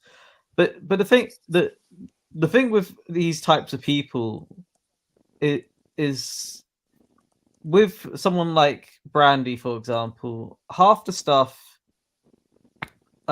she says is radical and for shock value and everything of that nature. But then you have people like Kyle Richards that claim that Brandy never lies. So, Well, Brandy did say that her husband didn't want her, so that turned out to be true. So maybe Brandy doesn't lie. I mean, a broken clock is right twice a day. True that. Oh my goodness. Or whatever the saying is. Seriously. I believe the rumor. I think that they are negotiating a reduced role for him, but they will leave him at Watch What Happens Live to give them legal cover. And can we just talk about how weird? Like, I just feel that that's very weird of Wes to say, "I might pick you up."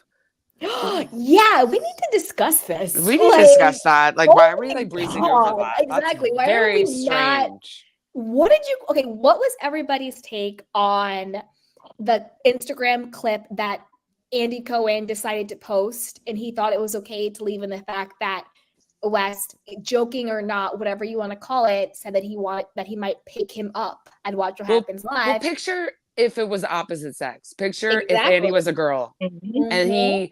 and her name is Andina, and she was on the sidewalk, and she hosted a show that these two were going to be on, and they bumped in, and he's like, "I can't wait to be on later tonight," and then the one goes, "And I might pick you up," and you're like, totally inappropriate. Yeah. Totally inappropriate. And I just like, and I'm like, I can't tell if he's just like very thirsty to get ahead and he's just like kind of like pretending to be, because I feel like some of these guys do that. Or if maybe he really has a little extra, or he's a little open. I know you think he's open, and I'm kind of starting to lean that way too. Do you still believe that Wes swings both ways? I mean, I don't want to speculate on someone's sexuality unless they want to publicly say that about themselves. But I will say that I don't think it would be crazy. It wouldn't be a shock. But again, I don't want to speculate on somebody's sexuality publicly unless they publicly say what they are. But I think regardless of that, the fact that Andy is in this power position and unfortunately, it kind of goes into that whole thing where it's like the environment that Andy has created or Bravo has created has been very sexually. It has been. Like enhanced and driven. So he's been flirtations with the Southern Charm boys, with Jax, like all of them. So someone like Joey Gorga, clearly somebody like Wes coming in, who I do think is very I think he's very thirsty. I think he's doing a lot of performative stuff, very, very performative, very, very thirsty. He probably thinks, well, this is what I have to do to get in. So he's just doing what they've always done, but it should be Andy's job because he's the person in power to put a kibosh on it and at least have the wherewithal not to post that publicly. Like, you keep the DMs private, you don't need to post that. Like, it just, and then the fact that he's willing to do that. Show, what do you guys think about that? Like, if he's showing that to the public, imagine what's going on that we don't see. Right. Exactly. Like, what happened when they stopped recording that? What happened with the rest of the day? And then what about his actions on Watch What Happens Live after show, being like, what the F, and I need to see you, producer? Like, that's crossing a line. Yeah, that's crazy. That's insane. That is insane. It was like you said, like, imagine if it was different sexes. It was like two women and a straight guy was like yelling and berating at the producer and dropping the F-bomb because they didn't air a sex scene or a sexual scene. That would be, everybody would be up in arms. It's still not okay. And like, what's to do with Kyle and what's his face making out so hard that Kyle fell over? What is going on? Do we think that Kyle and Amanda are gonna last? I hope not. Kyle deserves better. I know, right? Like, I'm not trying to be mean, but Amanda is insufferable. Like, girl, if you don't like your husband, why did you fight so hard for him? Because he didn't want you. I mean, he cheated on her and she still went back to him like first. I know. Hey, Mel, join the convo, sweetheart. Hey. Hey, what's up, sweetheart? Hey, Mel. Hey. You know what? I'm not shocked that this has happened to Andy. As I said the last time I was here, I'm definitely not shocked that Andy's having these issues. Mm-hmm. But Candy, do you think Summer House will get a season 9? Yeah, unfortunately. Yeah. What else are they going to show on Bravo right now? Because I looked. We're in a housewife blackout right now.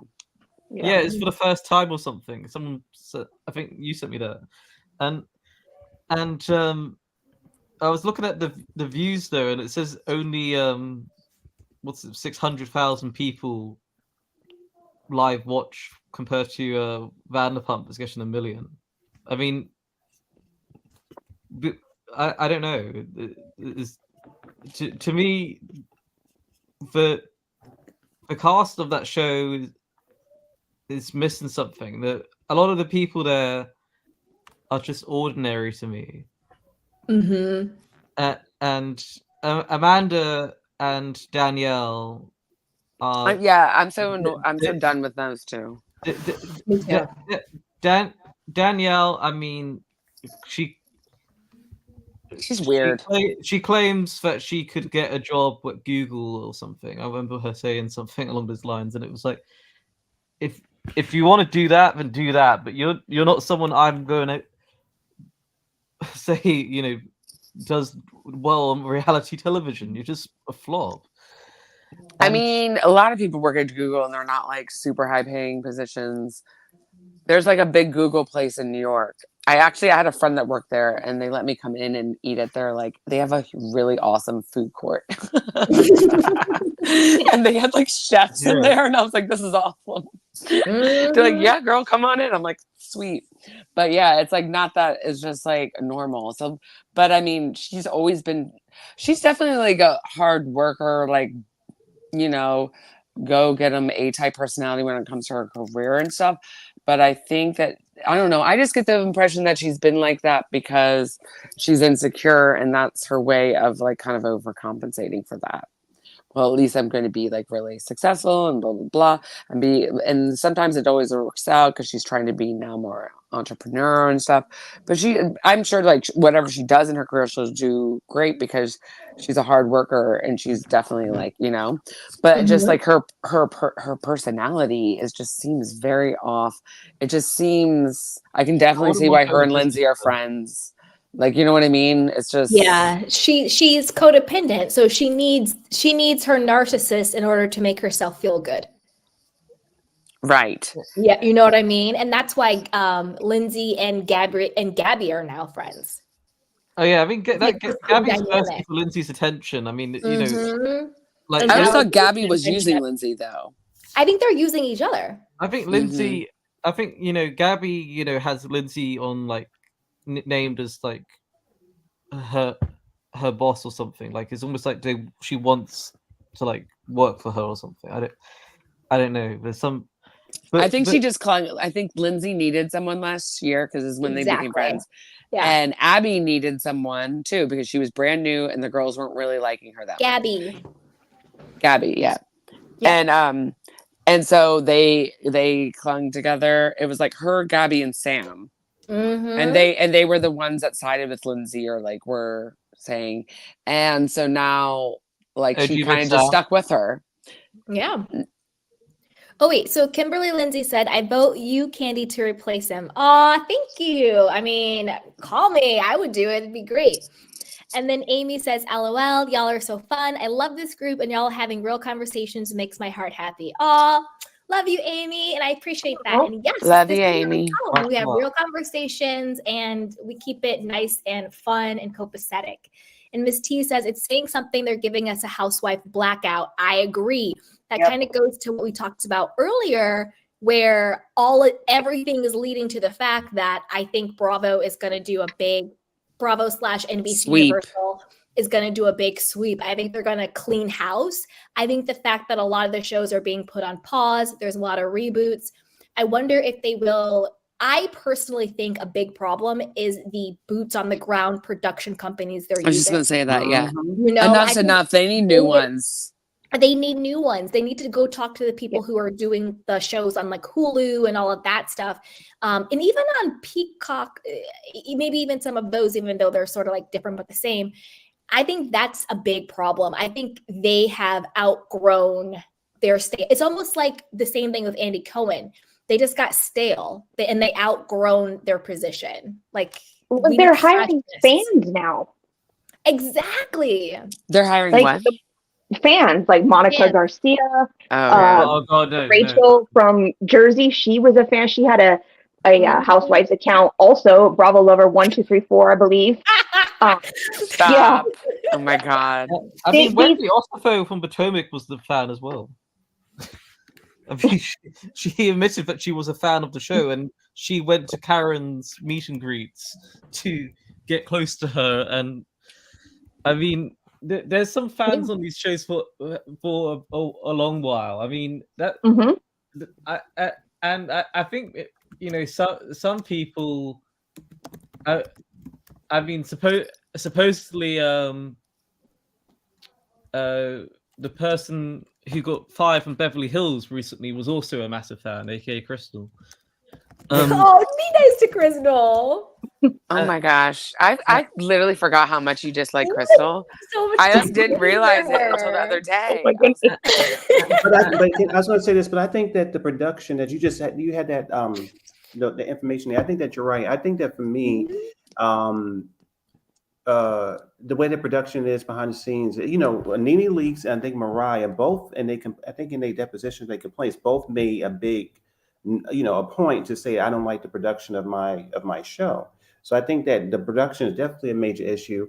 As I said before, I think that Andy Cohen is hiring untalented people for whatever reason. I'll be politically correct. He's hiring very untalented people, favorites or whatever it is. And I think that it's very toxic. It's all corrupt in a way. And I think that it definitely needs to be totally overhauled and totally just, put on pause the whole network, because it's not been entertaining. It's not even been a guilty pleasure. It's been a toxic pleasure. It's nothing there is happening. And when BravoCon was canceled, I was happy because, I mean, why would people go there and be happy about the, iconic moments? There were no iconic moments this season. It was just all just drudge and, it was hard to get through some of these shows. So, Andy definitely is responsible, and I can't wait. Hopefully, that this is true. This article that he is leaving, because then maybe it'll be a whole different time there. You know what's so interesting that you brought up that point, Mel, about hiring untalented people, and not to go back to my original, quote unquote made up conspiracy that I made up in my head. But you know who else openly said that he likes to do that? Who? The Diddler.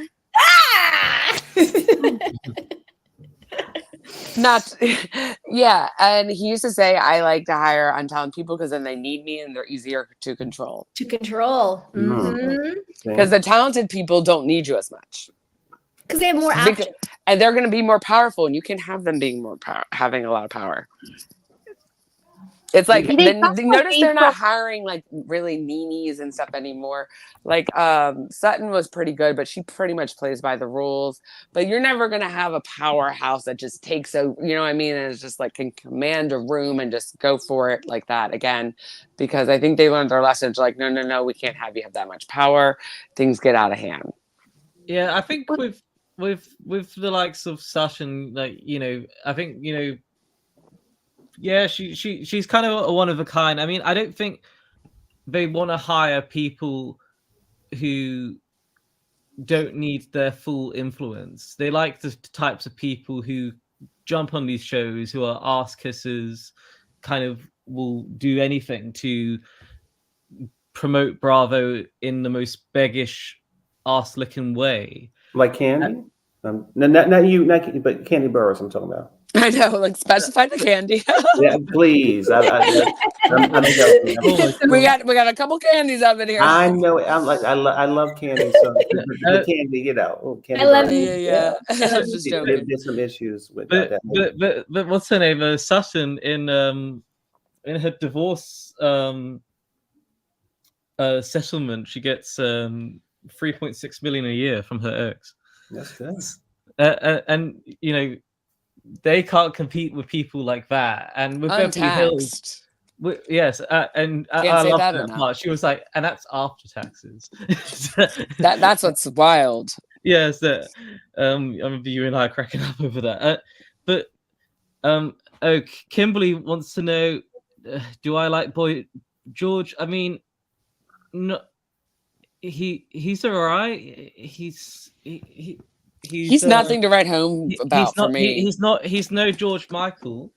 Oh my gosh, I love George he- Michael. He wishes he was George Michael. And yes, Fatboy Kemsley did manage him. And what do people in the UK think of Fatboy Kemsley and his wife? Is the next comment. We don't like them. They're phony, fake people. And We don't like them. We don't like them. I mean, you know, the only quality that Fatboy Kemsley has is getting roasted by his former best friend on Twitter, now X, once every week. Who's his former best friend? Lord Sugar. He's the guy who does The Apprentice over here. He used to own this football club. Wait, what's his Tottenham. name? Lord Sugar. And they used to be best friends? Yes, because Lord Sugar used to own Tottenham. Co-owned The Tottenham football with, team? yes. When you were living in London, you would have seen all these people in Fulham. Like, I didn't live in London.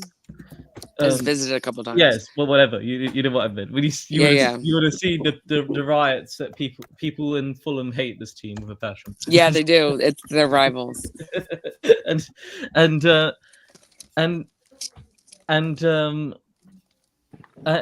I don't know. There's just some people who think that they, and also he recently did a show.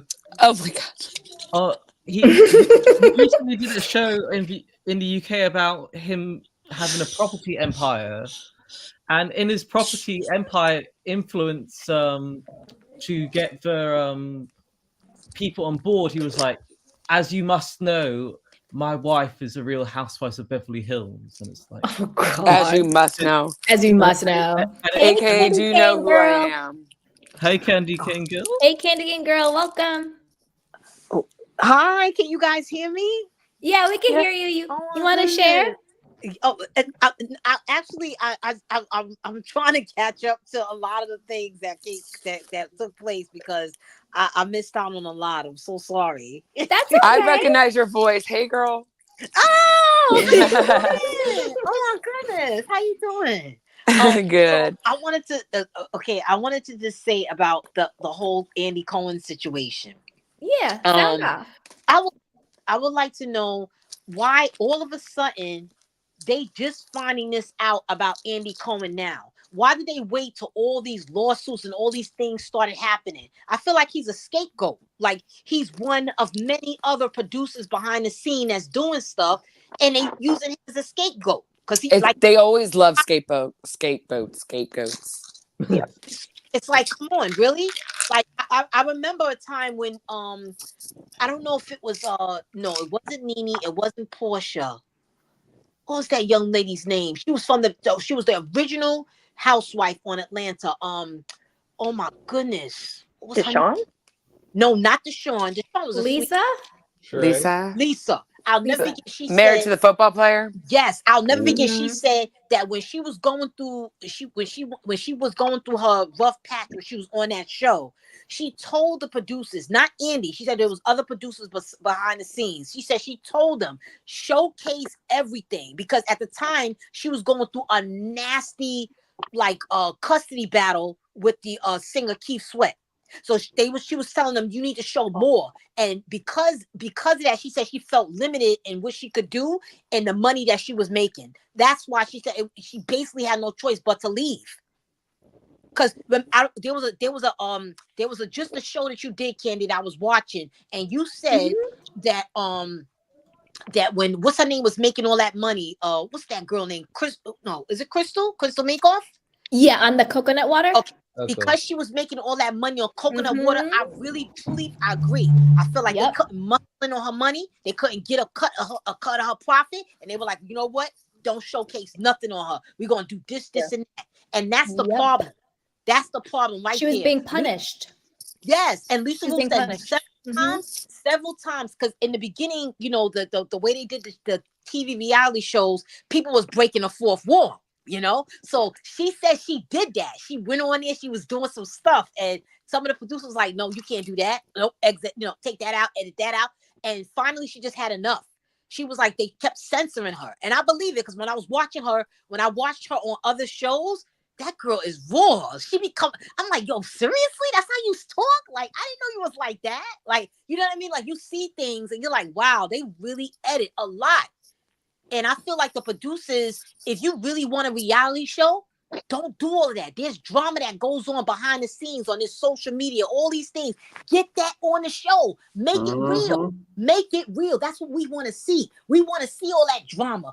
You know, I'm sorry about Karen getting into the accident. She drunk driving, but I want to see that. You ain't got to do a kumbaya moment. I don't want you to hate on Karen. I don't want you to disrespect her, but show it so she can account for it. So she can be like, yeah, I was out partying. I got drunk. I made some mistake. Show that. Show all of that. Show that drama that's taking place with Shannon and her drinking and the thing with Tamara. Show all of that with her kids. Show all of that. I want her kids to come forward and say, my mother was a deadbeat. I want them to show that. Show that. I want to see it. I'm sorry. I don't mean to be mean, but I want the mess. I'm here for it. I'm here for the mess. Yeah. I'm here for that. I miss all those times when on reality shows the audience used to talk. They used to get online. They be like, "Listen, I heard about what happened with her, and they be like, "Oh, how you? Oh no, we got it." They had no choice. They had to answer it. I miss that. I miss. But all he doesn't want to do that. He said before that if it doesn't happen on the show, then he doesn't want to talk about it. He did that with Monique and Chris when they talked about Candace being on that live and saying that the baby wasn't his or whatever. And he's like, well, it didn't happen on the show, so we can't talk about it. He's done the same thing in New Jersey too, which is That's so annoying, and that creates gaps in like the storyline. It really does. It really does. Like, I want to see that. I want to see all that mess with Teresa's man, Louis. Stop covering all that up. Stop trying to sugarcoat things. I'm in my love bubble. I'm in my love bubble. Cut that love bubble out. Pop the love bubble out. Man, well, they need to talk about. Come on. They need to talk about the allegations with Joe Gorga as well, and Melissa selling fake bags. All of it. I want to see it. Fake Chanel, I'm here for the mess. Exactly. Yeah. Margaret, like I'm not a tree. I'm a tree hugger or whatever they call, but like I never like Melissa. Me either. I don't like Melissa either. Her fake behind. She a fraud. Show that. Show all the Mel's laughing makes me laugh. Put her on blast. Show her all the surgeries she had. All the surgeries. The list goes down the road. Show all the fake boutiques she had. Show how she tried to come in there and take all the clothes out. Show all of that. I'm here for that. Yep. I would be that producer. I would be that producer following all in there. I'd be like, film it. Get that right there. Get that right there. Yeah, get that. Yeah. I would be like, man, I'm dead. I'm here for it. Talk about Joe Gorga threatening his tenants. Oh, I will. Yeah, he's like a slumlord. I never heard about that. What's that? That was hot mess. He's. I mean, apparently, like allegedly, some person didn't pay the rent on the right day or something, and just like got triggered big time, and threatened them. Or how he that kid threatening him and screaming at them, and the guy got it on video. Man, how he bullied that kid at the Suns game. I would. Yes. Wait, what? What was that about? No, Joe. Yeah, his son. He's a bully. He's a bully. His son was wrestling. He's wrestling. He's reckless with his mouth. Oh my goodness. Yeah, his son was at a wrestling match at the school, and the other kid like pinned him, and he got out of the stands and charged the mat. Yes. What? Wow. Yes. On live. And it will never be, I make a bet, it will never be talked about, just like they never talked about how he was saying all that nasty stuff to Jennifer Aiden at BravoCon. I remember Wow. that. Oh yeah, I saw the video of it. Yes. Rubbed people the wrong way, but that was out of line. I recently saw something where he openly admit how to start his first businesses, he maxed out 3 of Teresa's credit cards. Yes, you sent me that. That was mad. I was like, I don't understand why he be how he be gunning for his sister like that. Like, I understand you brothers and sisters, and you have your your little drama and stuff like that. But listen, don't disrespect her, because when you wanted stuff, she had your back. Yep. She had your back. Even though she could be grimy too, she still had your back. And but you know what I think? Have you seen for that? I blame Melissa. Don't you blame? I've always blamed Melissa for sort of whispering in his ear, getting in between them. Yes, she's the wrist in that. Absolutely. Oh, she's a hot mess. I think she's jealous. I think she has a jealousy streak in regards to the relationship that they have. She doesn't have. I don't think she has that close relationship with her sisters the way that it's portrayed. I really don't think so. Because if you ask me, that other sister, she seemed like she got a little drama with her. That older one, she seemed like she got a little drama. Remember, with her, she with got that all mafia. in there She during married the that christening. mafia guy. Remember the christening? Remember her sister got all in there? Right. Yeah, and Joe Giudice's mom punched her. Stop. Allegedly. Punched the sister? Allegedly. Yes. Yeah. Joe Giudice mom, gangster. The grandma that passed away, rest in peace. No, Joe's mom is still the other one. Oh, Joe. Yeah. Oh, Joe's mom is still alive. Yeah. Oh my God. That family. Let me tell you something. Carolyn Manzo, she need to come back on the show because let me tell you something. Her family, man. Oh, yes. The things that was going on, with that family, they should have showed all that. The way they muscled it, or on what's that crazy girl name? Danielle. They should they could have all they had to do, Teresa didn't even have to flip the table. They were about to threaten her with like cement shoes. Like, well, I mean, and Natasha, I mean, wasn't Caroline's family allegedly connected to people who were missing? Like, there people allegedly. Listen, Caroline, on the rail. Wait a minute, Caroline, if you're listening. Caroline, if you listen, I don't know you, girl. I like you, girl. But listen, I like Caroline, though. I like her too. But her family is very deep in New Jersey. Very deep. For some reason, though, I like them. I liked her a lot. Like the way she would talk, she reminded me of Victoria Gotti, but with a more aggressive. You know what I mean? Like, well, I mean, they're in the same line of business. Allegedly. Yeah, I love them. Everything for the mess. If I was all the alleges that could be. Caroline's not going to come back anytime soon after allegedly what Brandy Glanville did. You know, that's true. She disrespected her. I mean, Brandy better be careful. She's going to end up with cement shoes. I'm just kidding. I'm just kidding. I'm joking. Allegedly. She might get super joking. She might get punched in the face because Jackie know how to fight. You know what they used to say? They'll end up with the fishes. Sleeping with the fishes. Not even. Jacqueline liked to fight. Jacqueline punched Caroline in the face, so she liked to fight. She'll get on a plane. She'll get on a plane from Vegas. That Real Housewives of New Jersey was supposed to be like mob wives, but they changed it to the Real Housewives of New Jersey. Same way Potomac was supposed to be about Jack and Jill. And then they changed that to the Real Housewives of Potomac. So the mafia stuff is real. It was supposed to be like a mob wives. Yeah. You know what, Kenny? But they sort of buried the lead. So that was so funny because even with Danielle, who I adore, the Danielle style, because she was a hot mess, but she was good TV. But she had alleged. Remember that book that just triggered her like crazy? Cop Without a Badge.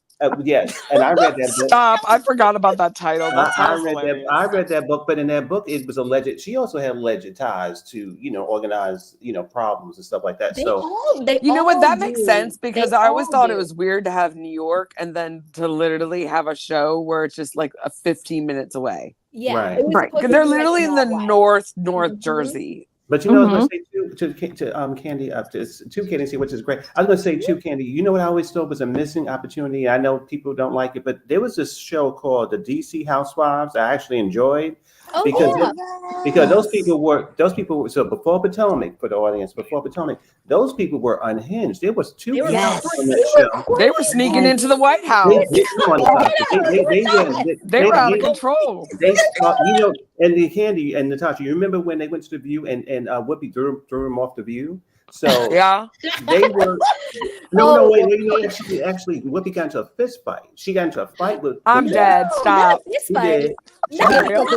Because she got in her face though. She got in her face. So the housewives defend herself. Yeah, the housewife. Wait, that blonde chick got into Whoopi's face and her husband. So the housewife. Where is the clip of that? It's on YouTube, but it's not. They didn't film it, but Whoopi had to come back and talk about it. But the Housewives of DC, don't sleep on it. If you could find it, it's on Peacock now. It is. They were unhinged, and I think that Bravo should have gave them another because before we had Potomac, so they knew. So DC and Potomac is very interesting and very good down there. And that's why sometimes it's disappointing what Potomac does, but there's a lot of good stuff down there. If you ever think about House of Cards, then you can think about DC and Potomac. There's a lot of stuff down there. But that's true. Yeah. DC Housewives, they were on, I was addicted. I was like, wow, these people are crazy. They were totally crazy, insane. They were.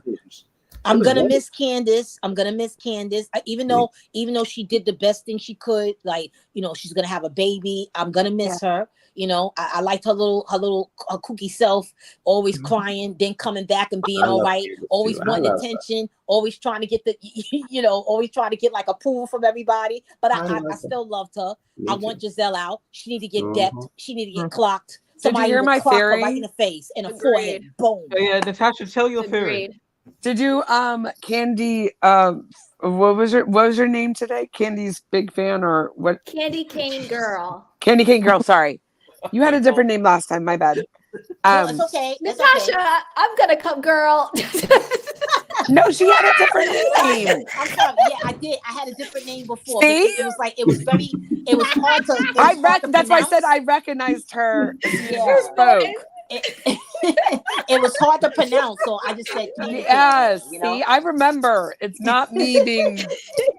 Thank you. Anyway, my real name for everybody who would like. No, you don't have to dox yourself. Stop. It's Shoshana. Okay. But every time when people I like that name. They think I'm Jewish, so I just said, you know what, Candy Cane Girl. Yay!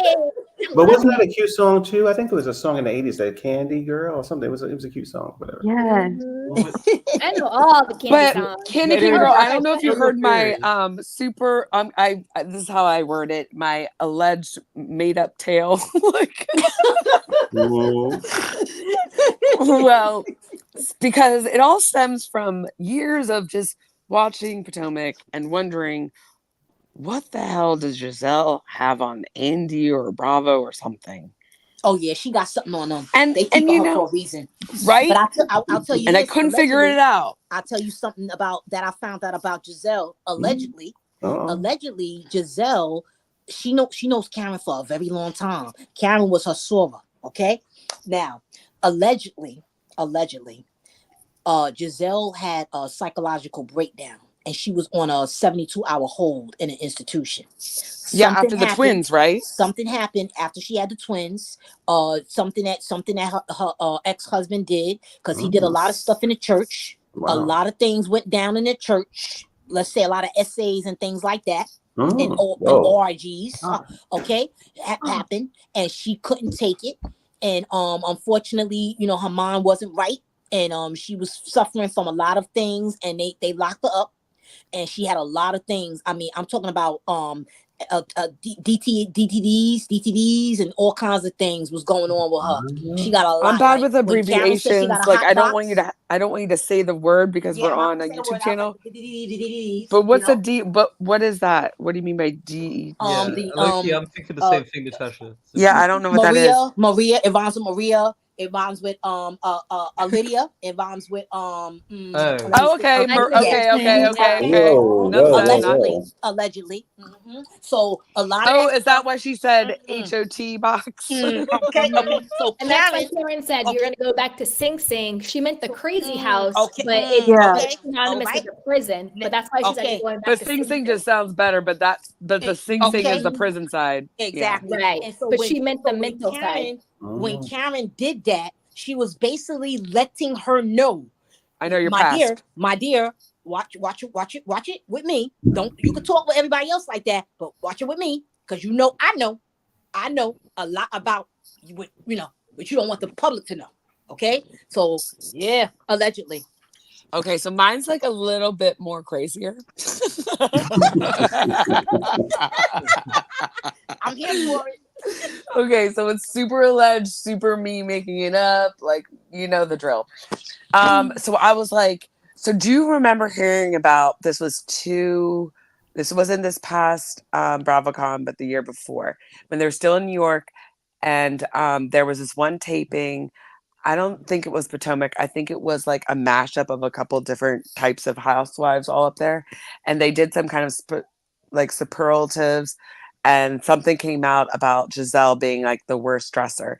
And Andy like kind of participated in that, and everyone was talking about during the live taping how Giselle shot him this look that was so noticeable, and he kind of was affected by it. And then when we watched it on Peacock or whatever or YouTube, all of a sudden that scene wasn't there anymore, and I was like, to me that was like kind of confirmation. Oh yeah, she does have something on him. Like that's weird. Like why does she have that kind of power over him? It was almost like she was like pulling rank in that moment or something. It was weird. And not to mention like the obvious just by watching the show, like how are you still there? Why, like, hi. And so then like when all the like the diddler things started coming out, we started hearing about TD Banks. I always say his name wrong. Am I saying this right? Whatever. Hopefully I say it wrong anyway, because I don't want, But like, and her ex was affiliated with him too. Yes. And I believe they most likely went to some parties. I think Andy allegedly probably did. I'm just saying, allegedly made up the top. I'm just making this up. Allegedly, always. And I don't know. I can't. My gut is telling me there's something there, and I know it sounds crazy. I mean, my gut is making this up, of course. No, I kind of get that, Tasha, because they they know what all the they know all the bodies are buried. So I feel like that. I feel like that with when it comes to the AC. Definitely, the truth is stranger than fiction. Normally, I could see that. I could see it. I really could. And I also know. But you're just allegedly seeing a made up story, right? Of course. But at the same time, I also feel like she is okay with being humiliated on TV. She's okay with that. Because if you normalized. Also, exactly. Because if you notice also, she just when that situation happened, the best, I don't care what anybody say, the best reunion was when Monique opened up the Pandora's box. I said, go ahead, open up that book. I want to hear some more. I was waiting for her to put out some more, but she had to watch what she was doing. She had to watch what she was saying, because she probably gonna have lawsuits and stuff. But I wish she would have oh my goodness. I just saw a clip of that recently, and watching Giselle kind of look so worried. Giselle looked so worried in the small clips I saw. Did you see? Do you remember the amount of gulping that she did alone? She was just but didn't she have a breakdown during that time? And they cut it out. They didn't air it out. Why would they air out a breakdown? That's great TV. Maybe she has power. She has power. Because she had a history of mental illness. Like if she already had a history of having a breakdown, maybe this is like the one time the network was actually like being conscious about that stuff. Because and you guys, you guys, if you remember during that reunion, if you remember when Monique opened up that book, if you notice, everybody was quiet. Think about it. If you feel like you ain't got nothing to hide, you be yap. You be talking back, you be disrespectful, all that. Yeah. As soon as she started opening up that box. Okay. It's like the difference between when Monica had her book and then when Monica had hers. Everyone was making fun of Monica, like you're a joke. There's nothing there. When Monica or when Monique had it, I don't get those two confused. Oh my god! Sorry, there's a lot of N's. What do you want me to do? M's. But when Monique had her binder, that she was like carefully like lifting each page and had coordinated chapters. And she had pictures. She had pictures in that binder. She's like, in which file should we start with now? Okay, I'll start with this one. I don't know, like what I was waiting. And she's licking her finger to like change the page. Oh man, that was funny. I really wanted Monique. You know what I wanted Monique to get? I wanted her to get forehead. I really wanted her to go for forehead. I really did, because I think foreheads are fake and a phony. She set that Candace up, and I bet you she wanted Deborah to jump her. Allegedly. I know. Allegedly, I think I agree with you that. might be allegedly right. I agree with that. I wanted to get her licks in. Deborah 100% came there to jump Candace. Whether or not Ashley knew she was going to jump her, maybe not, but I wouldn't be surprised. But I definitely think Ashley was dead wrong for inviting her, and she did it on purpose. But you know what, though? You know what? I guarantee you, because she's still on that show. Because she's still on that show, that there's somebody that can't stand forehead, they're gonna come for her. Now they're gonna come for her. because Candy can't. I think Michael Candace, protects her though, because he has pool. Somebody gonna get her. Somebody gonna get their lick on her. Somebody gonna get her. Cause she thinks she thinks she could throw stones and hide that it. show needs to be put on pause, full stop. I mean, that show has had it like that show like has had several chances. I mean, to me, ever since Monique left that show's just been pretty floppy. I mean, you've got Mia trying to act like this moral high ground. You've got Wendy trying to be a police officer. I mean, Monique. Well, she's all police officer. Like, the way that she acts, you know, I respect people who are well educated, but like she just is a bit of a preacher, and the you know even when Monique left, she was still trying to check Karen, saying no, it's Dr. Wendy. Remember Karen, and it's like, to take a chill pill, like, you know. But I just think they messed up when they pulled that holier than thou bit with Monique, and then proceeded to just like throw that out the window of the following seasons. It's like, you just showed your butt. Well, to me, Candace and Wendy both learned a lesson. They were up Giselle's ass when it was okay for Giselle to go after Monique, but when Giselle came for them, they realized who they were, their pawns. True colors were.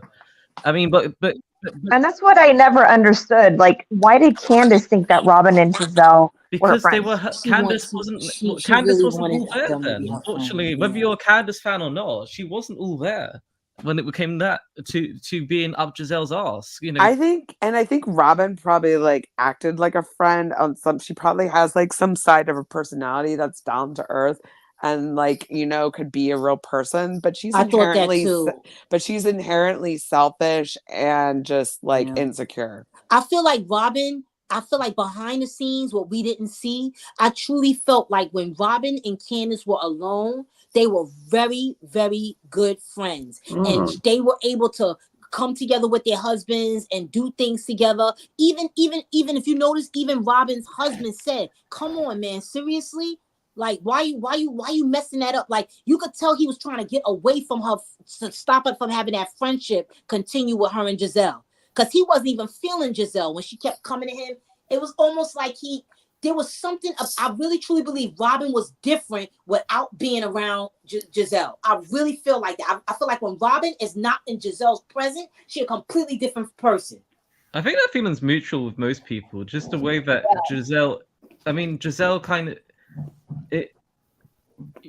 I don't know. I mean, I there was this Instagram post that Robin did back after the season 5 reunions, when she was meant to get fired then, but when Monique left the show, she got her job back magically. And, you know, this time I hope, you know, the second time lucky, that this actually is the be all and end all, that we never see Robin again. Because there's talk that she should have some, like, at the very least, if Giselle's on the show, there's talk that she should appear for an episode or two, and no thank you. Dang, man. Like, why and then on top her... of that, Giselle, Robin husband Juan, he don't even respect her, man. It's like he don't have her back. He don't defend her. That man don't respect her. You could tell when a man really loves you when he stands up for you. Like, he don't have to be in a woman's face and be all, you know, but a real man, he's not going to sit up there and just constantly not show up for you. He want to be that man for you because he love you. And I feel like Juan doesn't do that for her. He resented the show because it put him on blast and stuff. And it's beyond respect with Juan. He doesn't fundamentally like her. Like, he has a disdain for her. Like, the way he looks at her in his present, he's resentful. He's resentful to the show, but he's like turned off by her. And like, he can't even fake it. And then I do think that there's a big rift between Robin and Giselle, because at the reunion, when Candace was like, "Oh yeah," and the blogger told me that you being Robin, you were talking about, you know, your good girlfriend Giselle and saying all this stuff. And I think Giselle lied and was like, "Oh no, we talked about it. I know," but you could tell on her face she didn't know. Yeah. think that You know what? Robin She wanted to put on that brave that was face and not to look He's been talking humiliated. That was the a one. lot That of was smack about Giselle behind her back. I think Robin has had it with Giselle yeah. because Giselle wanted to save her spot on the show, and it was clear that they were put on blast, like by the producers. If we're bringing Robin back this season, you guys have to talk about the Juan situation, which is Right. why we got that very scripted intervention with like Charisse and Ashley. Like, when has Giselle ever checked Robin about anything? You could tell the producers Never. were like, if we're bringing her back after your little Patreon situation, you guys are going to have to put her to task. But Robin just kept lying and denying and acting like she didn't care. And that's why she got fired. And then Juan not showing up at the reunion, another reason why they got fired. And I think that Robin started to resent Giselle for Giselle doing her job and asking questions and being like, that's an F1 moment and all this other stuff and talking about, are you mad? Where I think Robin is like, well, I know that you've been sitting on this show lying for the last 8 years. I've kept your secrets. You're pretending too. Why are you now asking me about me and Juan when we both know we both been fronting this whole time? Yeah, like, And I truly believe, I don't care what nobody say, from season 1, the reason why Juan treats Robin like this is because when they were married, I remember he was doing his thing. He was doing his thing, and she found out about it, that he was, doing his thing. And when that accountant, their so-called accountant, I truly believe, that's just me, I believe when Robin stepped out on him, she slept with that man. I've heard that too. I believe that she theory. was sleeping with him, and I believe it cut Juan to the core because he was giving him all that money and he was stealing from both of them. And I truly believe that when she had to make a decision on who she wanted to be with or who she had to choose, I believe she just chose Juan. But I really truly believe that she did not love him, that she was never in love with him, and I think that she saw things about him that she didn't like. Just like he don't like her, she also resented him. She been resenting him. She don't like to kiss him. She don't like to hug. I just watched the way I could tell that she lost a lot of respect for him as well as he for her. Yeah. Somewhere in that marriage, it broke a long time ago before the show. I mean, not in a rude way. I'm not surprised at the reunion, it was a moment where Candace did show that paper, and with all the recapping on YouTube, and I watched many channels. Why have anybody revealed who this blogger was? That's what I was curious about. Like, I'm curious to know who was Robin talking to Giselle about. We never found out. And why was Giselle allowed to pretend like she got back with Jamal? Like, that was insane. Yeah, but Ken, do you know that blogger who they were talking about? I don't. I don't know who it was. I'm not sure. Yeah, I have my guesses, but I don't want to say it. Okay, because that was what I was curious about. Because I would love to see that person come out on Instagram or something to say, give us more, confirm or deny at least. Mm-hmm. I'm sure that blogger was told NBC or Bravo something, which is why their name was blurred out. It was. Oh. Don't because remember when Candace had her receipts, it was all blurry. Yeah. Why would they do that unless somebody said a cease and desist or something, being like, don't put it out there, because that could put that blogger in jeopardy. Oh, that's right. You know what I mean? Because people out here are doing the most when it comes to content creators. Like, everybody, like, give us a break.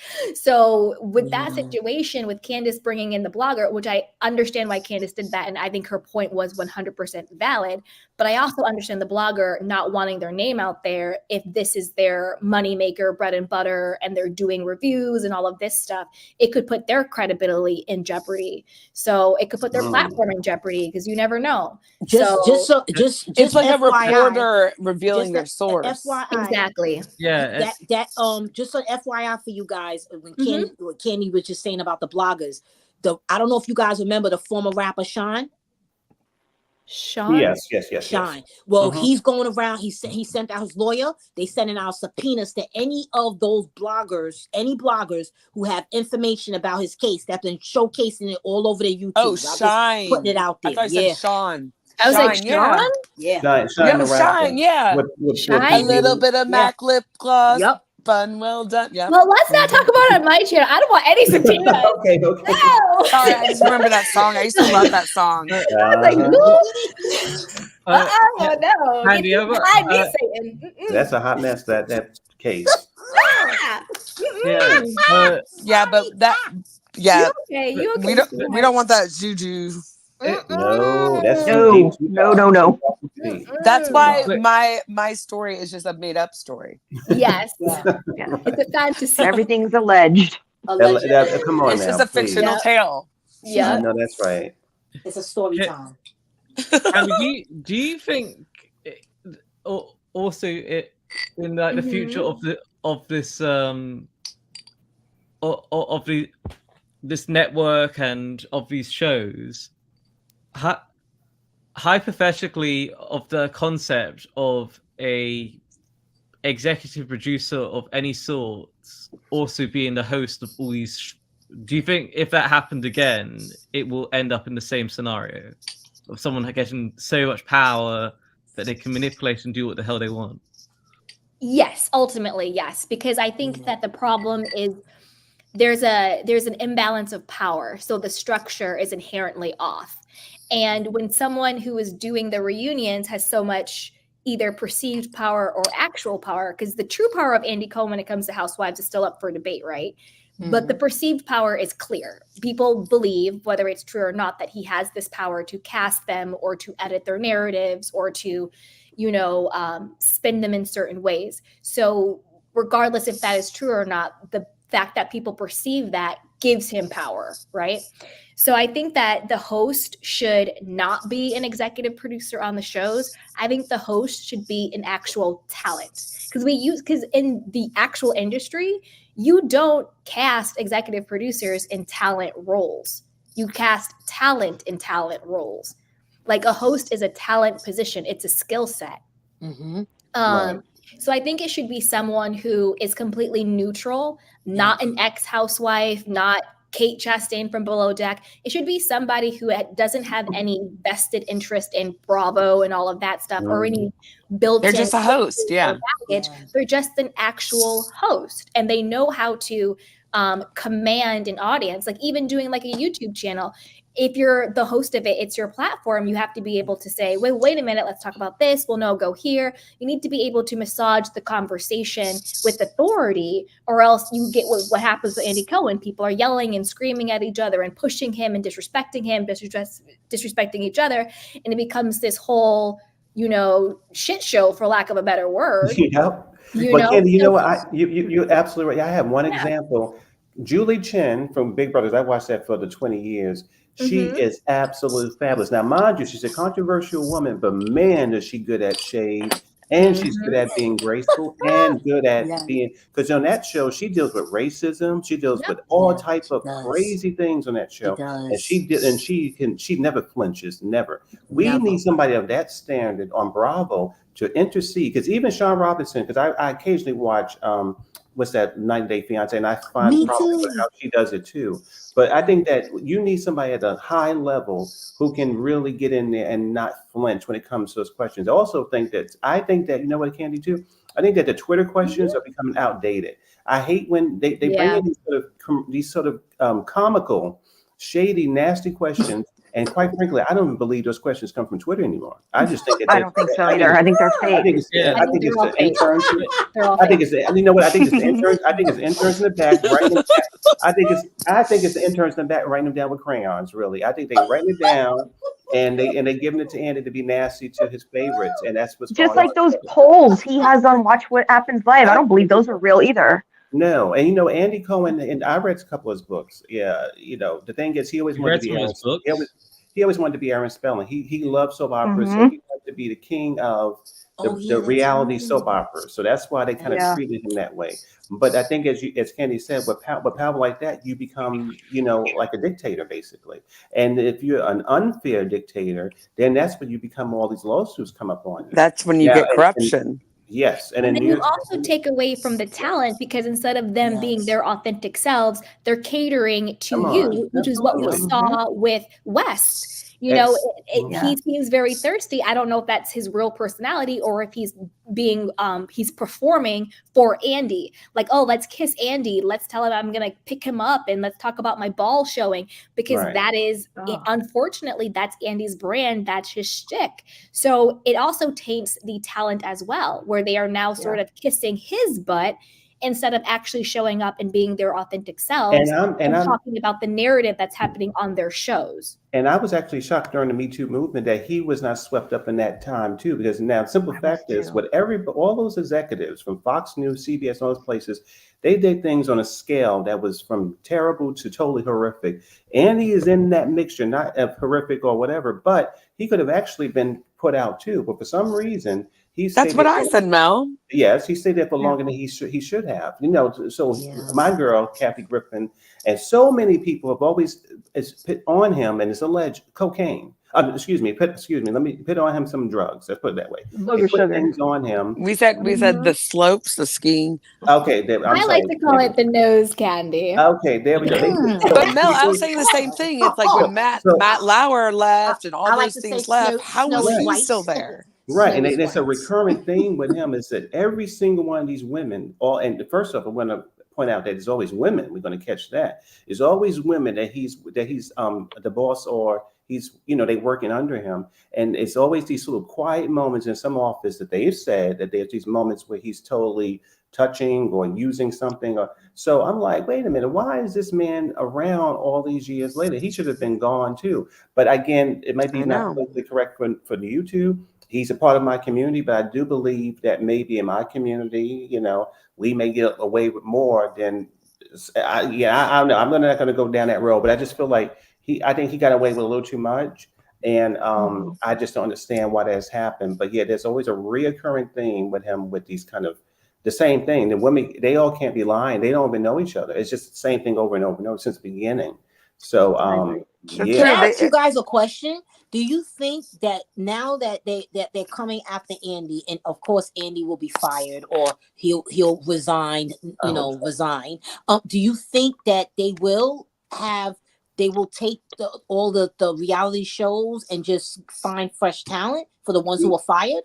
Oh no, I think it's too much money. I think that Bravo makes a lot of money with those shows, and I think they probably would try out the shows, and if they don't work, maybe they will cancel them. But I think that the network has a lot of good stuff there, but I think they need. I think Natasha was saying earlier, they need new producers, new production. That was Candy. Yeah. I don't mind. I want to see some. I don't mind seeing, like, I feel like I would be like a maverick producer. They would be like, yo, follow that girl because she's going. I will be everywhere. I will be everywhere. You're like, I'm coming. You're like in the bushes. Bravo, You're wearing one of those like hunting outfits where like you're a fake bush. We need and that. you're like walking by their house. I would have so many disguises because I would really want to get. I would want to get to the nitty gritty, So that you're like a pretend Amazon driver. You're everything. Everything. I'll be the UPS. Yep. You know what? Prediction. But I think she makes a good point because I think that the way that Bravo produces reality is so cheaply made that what you're talking about is almost like the Real World style, where it was 24/7. It was very expensive, and they constantly were there when you were sleeping, moving, working. But these kind of shows, they make these appointments where you show up to eat, you show up to argue, you show up to dance, and the cameras show up there. It's kind of fake. But if it's produced too much overly. Yeah, you're right. Have you ever seen like fan photos of them taping this stuff? Oh, it's pretty crazy. It's pretty fake and crazy looking. It's so scripted. They're like, let's go to scene, blah, blah, blah. Yeah. And then it's like end scene and they're like laughing and talking. And then it's like, okay, let's fight again. Mm-hmm. And they'd be like, oh, come on, let's do this again. Okay, no, you came in the wrong way. Go back out. Can you walk through that door and like do this? Yeah. I have the most unpopular opinion, but I'm going to share it. I actually really enjoy Dorit Kemsley's off-duty style. I saw a legitimate paparazzi video, not one where she like called it on herself, but she was wearing like these baggy jeans, these sambas, and this like oversized black sweater, and she was like smoking. I don't know, it was a vibe. Someone said, they saw that picture of her smoking. Right? Yeah. I know it's unpopular because other than that, Dorit cannot dress for her life. Like, it's a hot mess. But her off-duty style, I actually really liked. I know it's a hot take. It's a hot take. Crazy. I want to see the like these are some things I think about, guys. No, I get it. Yes, we do. You know who's going down next? I hate to say this, and people probably be like, "Nah, that ain't gonna happen," but it is gonna happen. The next person after Andy that's gonna go down, I'm sorry to say, LVP. She going down. No, she going down. Wow. LVP. I don't care. I love LVP. Don't get me wrong. I love me some Lisa, but she's been doing some shady stuff behind the scenes for a long time. She had another one that like to throw stones. She had another like to throw stones and hide her hands. And I'm telling you, she next. But wait, I kind of agree.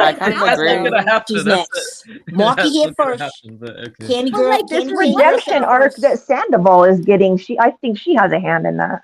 Oh, I agree She's with next. that. I LVP agree is with next. the And somebody, redemption there's arc, gonna be somebody there's gonna be somebody that she's really supposedly cool with, and they're gonna get her. I'm sorry, because it always happens from in-house. It's always gonna be from in-house.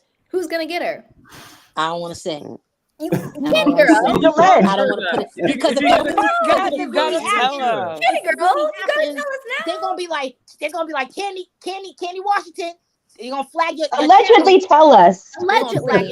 Just make up a story and tell us. Okay. Girl. Yeah. I think that because of This is the made up tale. Okay, yeah, made up this storytelling time. Yeah. Made up I tale. love stories. A little princess was sitting there and at the bus stop said that LVP got some bones that are gonna be revealed because there were things that she did behind the scenes, like undocumented workers. What's his name? Kelvin. Yeah, Kelvin sleeping with some what they call them waitress? BB boys. As I don't know how to Who's say it. Kelvin? Keep it clean. Kelvin. She means Ken. Kelvin. Oh, Kelvin. BB boy allegedly. BB boys and what is that? Tie. The businesses like the kingdom is What are about to BB come down. boys? The kingdom's about to come down because of the money. The money is not what you think it is. It's dirty. It should be clean, but it's dirty. It should be clean, but it's dirty. That's all. That's the only story I got. I heard that she didn't help anyone during the pandemic, and it was like kind of disgraceful. Yeah, that too. Yeah, No, she's not my LVP. Don't ruin. No, Yeah, I have Rose. I like her. This is why you don't put people on pedestals. Too. I like her, but too. she not I agree. doing. I agree with She's not doing right. Both like, huh? She's not doing right. It's gonna come. I mean, 2024 is gonna come. Sorry, I saw her true colors, but she didn't help her was like workers. she was like some Sinella or something. Like, she's not. She's far from any Sinella. It's gonna come. LV. Sorry, 2024. Allegedly. Candy Girl's not giving it to Adam easy. She's like, sorry. If you need a GoFundMe, don't look for me because I ain't got it. Maybe Candy, maybe somebody, I don't think Candy Girl. I don't think she's any Sinella, and you have to pay me to believe that. So that's okay. All right now. Adam is a stand and refuses. Listen, it's all right. It's all but right. I know am a realist. He's gonna feel some type of way, but it's all right. It's all right. And I don't put anyone on pedestals. Me neither. Because you see, because things happen, and you're like, "Whoa, oh my goodness!" Like you would never think this is gonna happen. Like, wow. Oh, Miss Chi. If our daddy can crumble, if the daddy can go down, then maybe LVP too. But I don't think so. I don't know if it's gonna be 2024, but like I don't even know if she's going to go down. But I don't doubt that she's been involved in these kind of things, if that makes sense. I don't know if she's we're going to see her consequences. Like we're going to get to see them. I don't know, or when or whatever, but I don't doubt that she's been involved in some things. I mean, I just noticed some signs of her character that show me that this could be possible. I used to think like that, like things, this can't happen. This person can't be touched. This person can't be touched. But I remember when I was working for in law enforcement, and one thing I learned, they always say, it always starts it's you. If you want, if anytime they try to take somebody at the top down, it always starts from within, because somebody from within always has an issue. There's something that was brewing, and it starts to spread out, and you go for the one who's been there the longest. You go for them because they seen the most. So that's what I'm saying. Usually one's making the most money.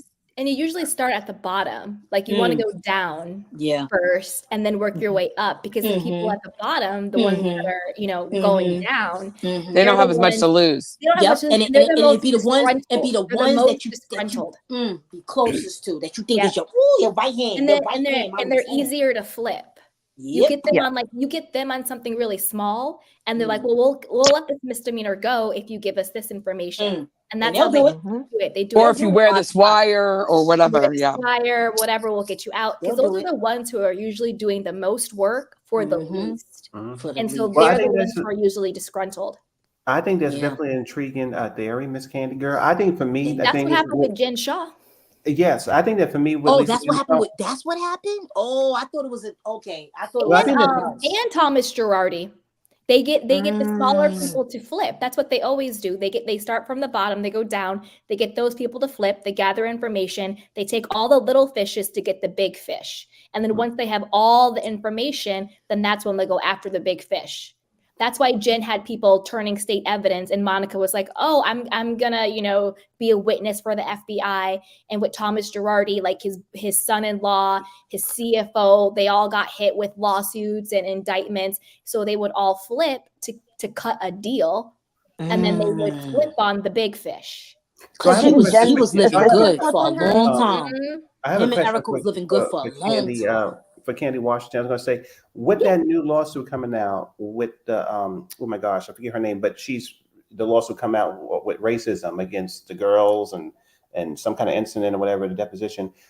Has Lisa Vanderpump done enough for that lady? Oh, you talking about Faith? Yeah, is that the lawsuit with the knife and all that? Oh, yes. Wow, she filed another lawsuit? She did. I don't think that Lisa Vanderpump has done enough for Faith, to be honest with you. That's what I think. And there's also Faith alleged that Lisa told her, like, don't say anything, don't do anything with the alleged knife incident with Lala. And I believe that. I do believe that Lisa would step in to protect people. And I don't think she's done enough for her. I don't think that she protected Faith enough or has vocally come out to support her at all. Do you have a theory on why she's not supporting her? I'm just curious. Is there a theory on why? Wouldn't this be a good time for her to do that? My theory on why Lisa isn't doing it, because I think that Lisa always favors boys or the men. Yep. And I think that Lisa hasn't really historically come out to defend women in general. Okay. So even with the Scandival situation, she's clearly behind Tom Scandival's redemption arc. Right. She doesn't seem to be that supportive of Ariana. Like, why is she still living in the house and things like that? And the women have historically said that Lisa favors the boys. So I think Lisa just favors boys in general. I also think it might be, and not to give Lisa and Ken a pass, it may be legal. Maybe they can't say certain things because there are multiple lawsuits involved. So maybe it is a legal thing because they have been named, like, either in the lawsuits or witnesses or whatever the case may be. So it also could be them not saying anything legally because they don't want to be held more accountable. But I think Lisa historically has always had a soft spot for the boys. I haven't really seen her vocally support any woman. Yeah. So Candy, and I still love her. So Candy, that was horribly the thing for me. Now, those were the questions coming. So I'm not sure if Lisa Vanderpump is going to be going down, which I love Miss Candy Girl's theory, but I don't think so. I think that, so for me, I have a feeling about Miss Vanderpump. I have a feeling that makes me uncomfortable sometimes when I see that she focuses more on her business and some of her animal charities. I think one of the girls, even though they weren't right, they said, well, I wish that she treated us as she treated the animals, basically. I think that for me, that's sort of the feeling. I get uncomfortable with her because she becomes very cutthroat. I mean, Lisa, what's her name? Nene Leakes said, oh, I had an idea, and we don't know if it's true or not. So Nene Leakes doesn't really like her. This situation with this young woman, with this racism thing, she's not doing enough there. The girls on the show said that when they were hurt by the guys, as you just said so wonderfully, they didn't feel protected, or they didn't feel like they were listened to, or they didn't feel supported by Lisa. So those are the things. And then we're going to talk about the years on with Brandy, even though I can't really. And look at what happened to her employees during the pandemic and stuff. Yeah, and then Brandy, of course, had feelings about her, being used. So there's a theme with her. Now, again, I don't know if she's going to be taken down like Jen, but I do feel uncomfortable with some of her choices over the past years. I really Same. The optics are really I bad. agree with that. I don't know if we're gonna have this climactic resolution. But she makes me uncomfortable. Yeah. But I've been uncomfortable several times by some of the things I've noticed about her. Yes, and I don't like her character, and I'm not putting her on a pedestal. Yeah. She reads, and she's funny, and she's cute and everything, but she makes me uncomfortable. Same. Yeah, she makes me uncomfortable too. Now, I have another thing to ask. In regards to this situation, I have a question, and I really would like feedback on it. In regards to the situation that's going down with oh my goodness, what's this? I have her face right in front of me. That always happens to me. Like their whole face is in my head. Describe it. The young lady, okay. The young lady that was on Potomac, the young lady that Katie. that was helping Candace, that was helping her.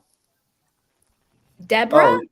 Wait, no. No, there was another young lady. Oh, She was mollywopping. She was mollywopping Deborah. Oh, That's you talking about Kiana. What's up, Kiana? Is she? Yeah. Is she coming on the show, or they press charges? Like, what happened with her? Oh.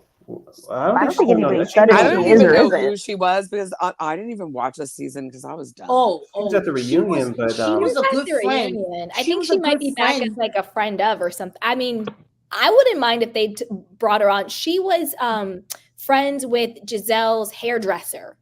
Oh, because she does like hair or makeup or something like that. So she was really close with because she has her own business, right? Right. Yeah. So she was really close with Giselle's hairdresser. Oh. But she was actually brought in for Wendy. Because remember at the reunion, because see, these producers, Andy, y'all are so dumb. I'm gonna break it down. Because they basically told us how fake the show is. Because when Wendy and NECA were talking about Andy was like, oh, like NECA said that she knew you, and Wendy was like, I don't know her. And I was like, Wendy, like pipe down, like girl, stop it. And that was like, no, like I've seen you at like events and everything. And then Andy's like, yeah. And production was like, well, let's see if we can bring NECA in by way of Wendy. That would make sense. They're both married, Nigerian, living in the DMV. And Wendy was like, oh, I don't know her. And I was like, in my mind, I was like, so that's how it goes. Production like finds people, and then they kind of create a story of how. Oh, that's right. Like he basically was just like exposing how fake it is. So it's like if Wendy was, just a little bit more open, because I do think she was very closed off to NECA. I really think she was. I agree. I think that if Wendy was just a little bit, because she knew the girl, like NECA's cousin was like really best friends with Wendy's sister. She was at her wedding. They were at like I literally saw pictures of them. Come on, she was in her wedding. You knew this girl because your sister and her cousin were mad close. Like you knew this girl. Come on now. And I think if Wendy was more open, I think they would have brought NECA in by way of Wendy. But Wendy was closed, so then they brought NECA in by way of Ashley, and we see how that, which was a disaster. Right. Made no sense. But the K girl unfortunately got hit and everything because she seems like a very lovely woman. She's beautiful. Yeah, I liked her. She seemed really lovely. Yeah. I liked her. So Wendy was the one, and I think that was also orchestrated by production because I didn't get any sense that Wendy and that girl had any type of actual familiarity with each other. Me either. It didn't seem like that at all. And she was like, oh, I'm friends with Wendy and I'm friends with Candace. But then Giselle was the one who actually came when she was sick at the trip. And then Wendy was like, I'm not rooming with Kiana. And I'm just like, Wendy, like, what are you doing? Like, why are you being so But she mean? said she knew her for 5 years at the reunion. Kiana said she knew Wendy for 5. Now I'm not sure if they knew each other closely, like you say, Candy. Yeah, I think feel, Wendy knew Kiana just as much as she knew NECA. Okay, You know what I'm okay. saying? Like, so you're willing to bring in Kiana because you don't have any resistance to her. Okay. I do think Wendy had resistance to NECA, and I think it was unfortunate because I actually really like NECA, and I think she shot herself in the foot by aligning herself with Ashley, and then the whole. I'm not even gonna get into all that stuff with the mom and the shrines and blah blah blah blah blah. No. But I also think that Wendy should have let up a bit. Because NECA was actually very remorseful, and she was like, you know, she what, did I am apologize. Really she apologized to her multiple times and was like, can we just like move on? And Wendy just like would not budge. Because her mother, because of her mother. What is the deal? Like, because why of her mother can't. This hardcore. You know what? My father's West African, you know, too. And they are very much like that. Admitted that she was the one who started everything. Because it wasn't NECA, it wasn't Wendy. The core person who did all of the mess was Ashley. Yeah, but because she chose to say that on television, I feel like her family was like, that's unforgivable. Yeah. In my head, that's what I think happened. And West Africans are very, very, very strict. And mothers are, oh my goodness, they're very, for some reason, they're very unforgiving. They hold it. And when you tell your child, this is what happened, she shamed me, you better not ever speak to her on TV, off camera, nothing. And I truly believe that Wendy wanted to do it. She was ready to do it. But once she spoke to her mother, that went out the window. Her mom would disown her if she forgave her after accusing her of that. That's how it works. I mean, I don't know. No, that's 100% what happened. I mean, maybe, but I also think that like where I think Wendy did her big misstep when it came to NECA was she did not do her due diligence. She just took what messy Ashley, who has been messy since the day she got on the show, that's true, who has been nobody's real friend since the day on the show. Who was a part of bringing the rumor about Eddie allegedly cheating on Wendy and having an outside baby to the show with, you know, the green-eyed bandits because they had nothing going on in their lives. Remember she showed up with her breast milk? Exactly. And I'm like, Wendy. But it goes back to what we're talking about before, needing validation from people who are, I don't mean to be like mean, but like by people who are like beneath you. Like, why is Wendy so desperate for Ashley's validation? Because like that's literally what she was doing at Ashley's housewarming party. She was like, well, like, why can't we like hang out and have like our kids' parties? And I just want to make sure that I can trust you and we can be friends and everything. And then that's when Ashley feels guilty. And she throws NECA under the bus and pretends like it was NECA who brought it to the show when it was really her. And Ashley doesn't tell the truth about it was being her until later on when they're at that like whatever sporting thing that they were doing and all that stuff happened. And that's when that girl should have came for her. She should have came for forehead. But this is where everybody should have came for forehead. That's the problem. Wendy and NECA, why didn't NECA turn around and be like, are you serious? Are fighting. Well, I think because NECA, to NECA's point though, Ashley did come clean. It's not like Ashley lied and said, oh, no, it wasn't me. Ashley did come clean. And NECA's point was like, Wendy, why are you still so mad at me when Ashley has admitted to you that it was actually her who did this and not me? So that was NECA's point. But where Wendy really did her misstep was she didn't do her due diligence. If I'm Wendy and Ashley comes to me and she brings me a bone that is allegedly so explosive in my culture, so crazy where people are going to be talking about shrines and mothers and all this stuff. If this is such a huge thing in my culture, why would I not go to NECA to confirm?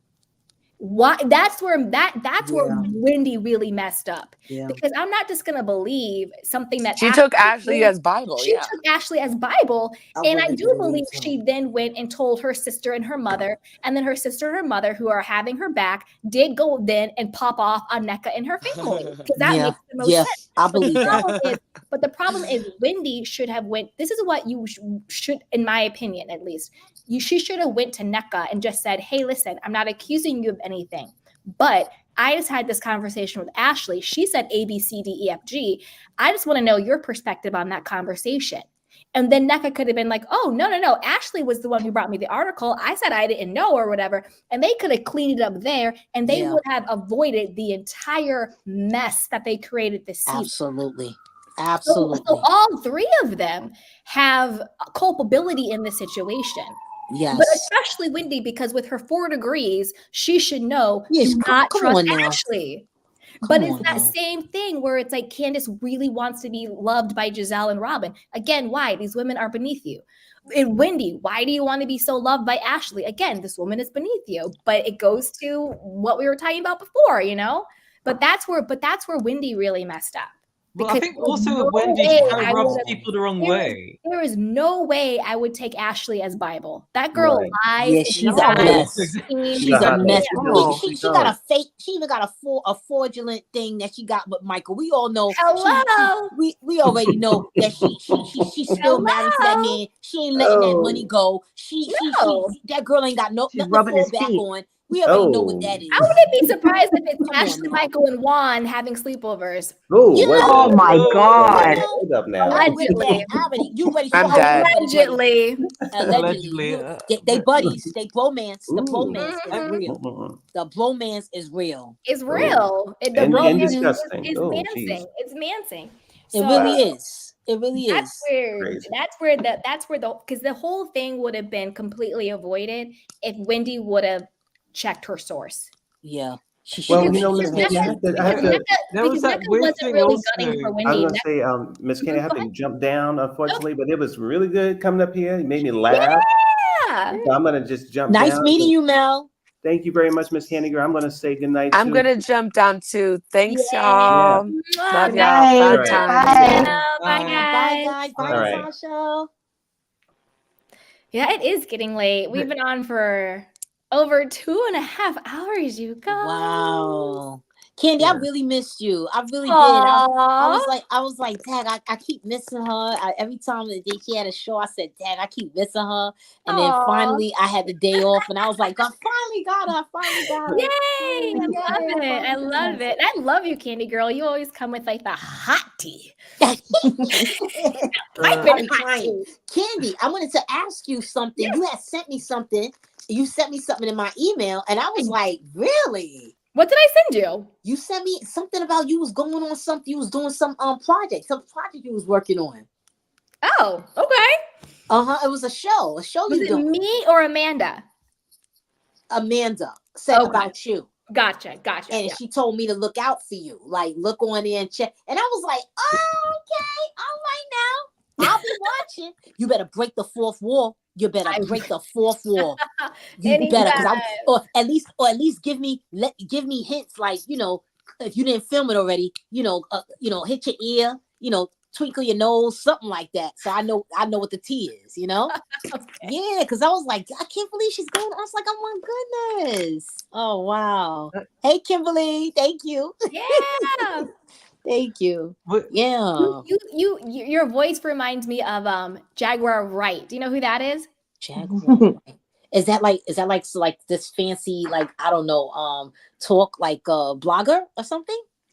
I think she used to work in like the music industry, but she has like so many good like stories. I always see clips of her on TikTok, but you guys sound alike to me.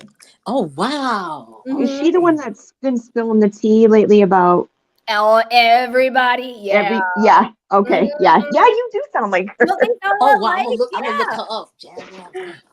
Oh, good night, Irene. Is she like is she cool, or is she like real raunchy? No, she's cool. She's No, cool. she's- She's yeah. very like grounded and very like serious. Like you can tell like she has a spirit of like she's been through a lot and she like knows and she just sort of like brings it. I don't know what she did. I think I want to say the music industry because she's always talking about people in music, but I'm not 100% sure. I don't And know. she's been saying the same thing for years, and now people are finally listening to her. Oh, Natasha said she was a singer. Oh, she was a singer. Okay, she said she's from Philly. Okay. Miss T says Jaguar is a liar. She desperately needs to get on her medication. Could be. Hey, listen, I don't know. Well, listen, if she's talking about people and she hasn't been sued, it might be true. True. Yeah, she hasn't been sued. Because usually when you talk about something and you don't have it, you don't have nothing to stand on, they send you a cease and desist. And she's been saying the same thing for years. Or they send you a cease and desist to scare you, but they don't actually sue you because if they do, it's the burden is on them to prove that you're lying. Yeah, so you gotta go. They usually send you a cease and desist when you're actually telling the truth. Yes. Because they want to scare you into shutting up. If you're spewing lies and people just think you're crazy, they're not wasting their time sending a cease and desist. But usually when you're telling the truth, they send you a cease and desist because they want to shut you up. Exactly. Is she like Tisa Tells? Tisa Tells does that a lot. She does a lot of. No, she's not like Tisa Tells. No. But remember, it's free to send a cease and desist. It costs money to actually sue. Yeah. Oh yeah, that's true. And they got money. And she's been on my FYP page on TikTok for a couple days now. I do. Yeah. I was like, what algorithm am I on right now? Exactly. Wow. She's only on TikTok. I don't have social media, guys. She's only on TikTok. Adam. I will finish all 5 episodes of Vanderpump Villa hopefully by tomorrow night. And yes, Adam's my boss man. And I will just message you my iCal and you can tell me your iCal in the DMs. It's a deal. It's a deal. See you in the DM, Adam. I actually am really excited to review that show with you though. When I see everything. It's gonna be really fun. I feel like we should do it whenever the next episode comes out. Because it comes out on Mondays, right? I don't remember. I just binged it. Now, anyway, DM me on that show. Me and we'll find a day. Yeah, I will watch it and then I will let you know what my iCal is saying. You can tell me what your iCal is saying. Perfect. We'll be on the iCal DM. But thank you again for this Dapper Live. Loved your perspective. And, thank you. And yes, definitely catch you soon. And if I don't speak to you prior, I'm sure I will, but have a wonderful weekend. You too, sweetheart. Thank you, Adam. Thanks, care. Adam. You too, Adam. Bye, Adam. Thank you. Bye. Candy, the young lady on that show, the Vanderpump Villa, is her husband really divorcing her? On Vanderpump Villa? Some woman is getting a divorce. I don't know if it was Vanderpump Villa. There was a black lady. She's getting her husband shocked her with a divorce. No, that's Selling Sunset. Oh my goodness. She said the man just gave her a divorce. I'm like, oh, why he just did that? On TV too? Oh, I don't know about that. Yeah, they said she said that she didn't even know. She was, she was blindsided. Wait, do you mean Real Housewives of Miami? But they're not black. You mean Alexia and No, Todd? there was a woman that they said is on one of these shows. I don't know that you comment on. It was a young black lady and her husband happens to be Caucasian, and they said he blindsided her with a divorce. Oh, Chelsea from Selling Sunset? I don't know her name. It might most likely because it's probably Chelsea from Selling Sunset, but I thought she was divorcing him because he was unfaithful, but he doesn't want to pay her spousal support. Oh my goodness. I think that's what it is. Whew. Yeah. Was he good to her? Was he good for her? I liked them on the show. I thought my guess is that you know, sometimes when you put yourself out there, unfortunately, it draws, you know, jealous people, hater people. And I think that once she put her life on the show, he probably got some DMs and women wanting that life, wanting the money and the cars and the fame and all that stuff. And he probably succumbed to the temptation because it sounds like she caught him cheating. Oh man. Sounds like she caught him cheating, wants to divorce him. She had to move out. And now he's like doing the most, like locking her out, not wanting her to have access to the mansion, doesn't want to pay her. It sounds like he got a big head. That's just what my gut says. I could be wrong, but that's what my gut says because they seemed really happy, like genuinely happy on the show. But you know, once you get on these shows and you put your business on Front Street, what can happen? Yeah. Everything starts to just crumble right in front of your eyes. Yeah. The viewers see it before you do. So messed up, man. So messed up. Hey, Candy, I was going to ask you something. Yeah, what's up? Are you going to review Dubai and Jersey when they start next month or in June, whenever it is? Yeah, what's up? I'm definitely going to do. Oh, wait, I think there's a little echo. Oh, yeah. I'm definitely going to do Dubai, but I don't think I'm going to do Jersey. I may try to and see how it goes. But I noticed that whenever I do Jersey, the comment section in the community gets very toxic. Yeah, it does. And that's a toxic they're very toxic fan base, and I'm very, very mindful to keep my careful with that. Yeah, positive and all that. And I say 99% of my candy cane community are so sweet and loving and respectful, and I want to keep it that way. And so I notice that sometimes when I do Jersey content, it just attracts a different type of audience. And I'd rather keep us happy and loving and able to just have good conversation, agree to disagree, and all that stuff. Because we're keeping it good vibes only over here. But let's keep it classy. I'll definitely do Dubai for sure. Okay. Yeah. Jersey scares me. It scares me. And I was shocked because I tried to do it I think it was the season before, maybe last season. And I had never had these, like, it was like, you thought that these people really knew you. Like, it was crazy. There was threats. And then last season they had Melissa and Margaret that were like threatening bloggers. Yes. And I was like, what in the world? And I already had my channel targeted by Beverly Hills. Oh. So Candy, are you serious? Yeah, last summer they came after my channel because I was because I was just predicting everything and I was like exposing everything, and I'm pretty sure it was one of the Beverly Hills housewives. Yeah, but I mean, maybe one of their producers. Yeah, I just don't get. I don't get that. Like, if you getting talked about, be happy. That's the whole point. Hello.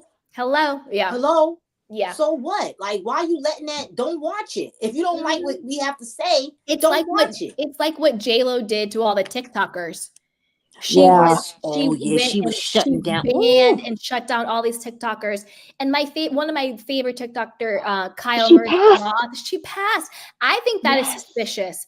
I saw that and my heart broke, and I was just like, who got to her? I think that should be thoroughly investigated. Yes. Thoroughly investigated. I don't think my heart sunk when I saw that the other day. So somebody was reporting on it, and then all of a sudden they disappeared. She disappeared for a week, and then her mother posted on LinkedIn that she had passed. Oh my goodness. Yeah. Oh my God. I think it was foul weird play. And creepy. I really think in like my heart and my spirit, I think it was foul play. I don't think I think something got to her. Mm-hmm. Oh man. Yeah. Yeah. She was reporting on J-Lo, who we know is connected to Diddy. And she talked a lot about Bieber and that whole world. So, and she was making a lot of waves. Like, she was featured in Forbes magazine talking about what J-Lo did to her. Because J-Lo got her account taken away. And like, we're content creators. So that was like her main source of income. And she had just beaten colon cancer. Oh no. Why would you? And she was taking money talking out that girl's mouth, man. And she was saying how like she was struggling financially because she had cancer and her medical bills and all of that stuff. And then when she got her account taken away, that was like one of her main sources of income, as content creators, is how we make our money and everything. And so she was like really struggling, and she was like, if I die of colon cancer, it's on J-Lo. And in a week later, she passed. Oh, yeah. wow. My heart sunk when I saw that earlier this week. Me too. I like felt it. It's that parasocial relationship where it's like, I've obviously never met her, but I felt like I knew her. So when she passed, it really hurt. I had to take like a day because like it like hurt my heart. Oh, yeah. wow. And I do think it was foul play. I do. I don't think it was her doing something to herself. I don't think it was natural causes. I think it was poison. I think her mother must be devastated. Yeah, her mother and her sister were talking about. Oh man. Yeah. Oh my goodness. It was so scary. Yeah. Oh man. So we all have to be diligent and look out for each other, and have to be careful because Tisa, is Tisa okay? I know we need to do a wellness check on Tisa Tail. Yeah, I know. Well, I just got a YouTube notification that she had just posted a video. So okay, good. Tisa got to be careful, man. I know. She's just doing it, and it's coming. I've noticed that she's doing it like every half an hour, every hour. She's got to be so careful. She's like manic with it. Yeah, she's got to be careful because She talking about she gonna interview some people. I'm like, oh no, girl, please don't do it. She has to be. Yeah. She has to. She getting too deep. She getting too deep. Yep. She getting too deep. And I like that girl. She's beautiful. She remind me of you, Candy. Oh, I like Tisa. Tisa remind you, she just more deep, and she gotta slow down. Now she gotta slow down. She want to interview people. I'm like, oh no, don't do that. No. Because these people are dangerous. Yeah, don't do that, Tisa. Like legitimately dangerous. Yeah, don't invite nobody That's why I don't cover that stuff on my channel. Good. Like the darkest we're gonna get is gonna be like Andy Cohen. Put your wiener away, Andy. Yeah. Oh God. Like we're gonna lose the network. We're gonna lose the network. Seriously, because like Bethany's claws. Exactly. Like oh gosh. Exactly. Exposed Summer House affairs. Like that's as dark as I'm going because I'm trying to live in the love and the light. Oh, Candy, is Giselle Robin? They still have their show?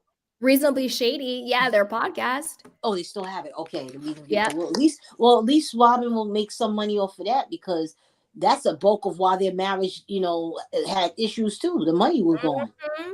The money was gone. And now she's trying to open some like med spa or some sort of like, I don't know, like whatever it's called. Remember she said she wanted the facials or Robin, something. you gotta when you open up a business, stick to it, Robin. You keep flying everywhere. Like the first you had the hats with the rhinestones. I can't keep up with her. I can't keep up with her. She's all over the place. She gotta stick to one thing, man. You know what made me really sick about Robin was when she talked about like being naked in front of her children. And her children, I mean like teenage sons. Remember she talked about that? How she would be like naked and they would just like walk in the bathroom. Oh, I must have missed that. Oh my God, or blocked that out. It was during it was during the season where she was going through her like post-COVID depression, and Juan was really mad because she would like sleep and stuff. She was talking about that, and I was like, ew. Like again, like I don't know, like come on, get dressed, woman. Like, but also like if it was the other way around, if it was like a father and it was like a 14-year-old girl walking, like being in the bathroom while her father was naked, you would be like, what is going on here? Exactly. Like, like come on. Robin was going through something then because she was. Yeah, she said that. That I think it was Corey. She was like, "Oh, he'll just walk in," and I'm like, "Corey, I'm in here," and it's just like, no. Oh. Yeah, he's like, yeah. I guess he probably was like, "Who cares?" Yeah. Oh no. I guess her son was like, "Who cares?" But Dad, you know what I mean? Like, Corey, get out the bathroom. Your mom is butt naked. Like she depressed. Like she can't say it, but I'm your auntie. Get out. Not auntie.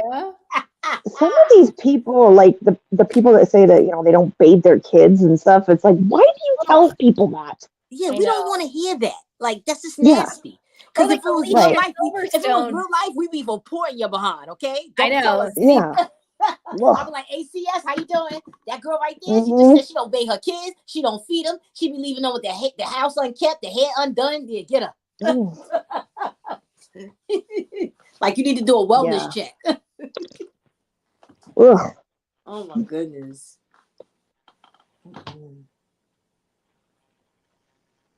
I wonder how Giselle is gonna do without her. Right? Like, what is that That's gonna what look I like? wondered. Oh, Because you know I who was she's gonna, wondering. you know who she's gonna latch on to? Karen. Yeah. She's gonna latch on to Karen because Karen is her Sora, and she's gonna latch on to her. There's gonna be something where Karen's gonna make her grovel like she normally do. What you want, Giselle? What you want? Yeah, you gotta do this. You gotta bake this for me. You know how Karen do. She's gonna do something to make her do something like she did with Mia. So she gonna gravitate to Karen. That's gonna be her holding, her support. Because she even said it. She said, Karen, like, you've been in my life for all these years. Like, it's true. She's gonna gravitate to Karen. She's gonna gravitate to Karen. She's gonna keep Karen as close than ever. Yeah, I wondered that same thing with Beverly Hills, how Erica was going to do without Rinna, and Erica was tolerable this season. She did great without, because Rinna was sure the one did. who was the poison.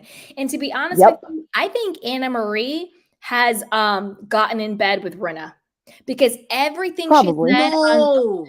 everything she said on the Carlos King podcast Ugh. sounded like it was coming out of Lisa Rinna's mouth. Oh, She come even on. mentioned Really, her. Anne-Marie? She even Anne-Marie, mentioned what's her. wrong with you? Anna Marie and her husband. Ugh.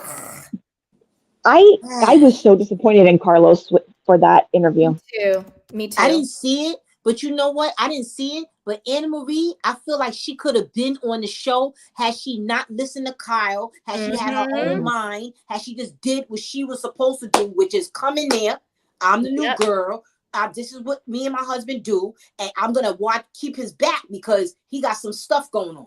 That's what she should have been focused on. If she would have came in like that, I would have been like, all right, I'm here for the mess. I'm here for a little bit of that. Let's go. What you got? Yeah, and stop talking about an esophagus. Like, you know what I mean? Stop talking about all that esophagus and all this stuff and about who's this and who's an anesthesia. Who cares about all that? Girl, let's go behind the door. What's going on with your husband? What's going on with Marcel? Mm-hmm. Okay. Yeah, Bravo didn't want that smoke, and she keeps blaming everybody but herself and her husband for why she was fired. Like, number one, Anna Marie, like, your personality sucked. Like, just to be honest, she couldn't keep. She was a follower and she was a liar. She would literally say something and then 2 seconds later be like, I didn't say that. And it's like, are you not listening to yourself? Like, I'm so confused. Like, you do know, like, this is being recorded, right? Like, you do know that's a camera. They're going to play it back. Her personality was just weird and bizarre. And also, like, her husband has all of the allegations against him. Yes. I think the last thing NBC and Bravo want is another person on their roster having these type of allegations. Now, unfortunately, if he was being sued for fraud, they probably would have brought her back because they love a fraud story. That's right. They like fraud. But because it's SA, I think they didn't want to touch it because there's levels to this, right? To have a lawsuit about SA is one thing, but like a Tom Girardi fraud case is so sensational, it would be something different, right? Yeah. And more women came forward, so now they definitely gotta, like, tone it down, take the focus off of her. You know what I mean? Exactly. And she's so mad that she was fired.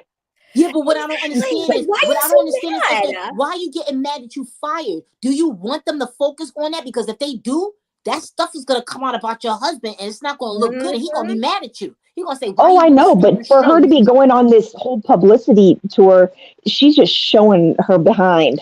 Yeah, I think she should have several seats because she's hurting her husband's case, man. She gotta stop. She gotta stop because more women are coming forward. Like, what are you doing, Anne Marie? Stay down.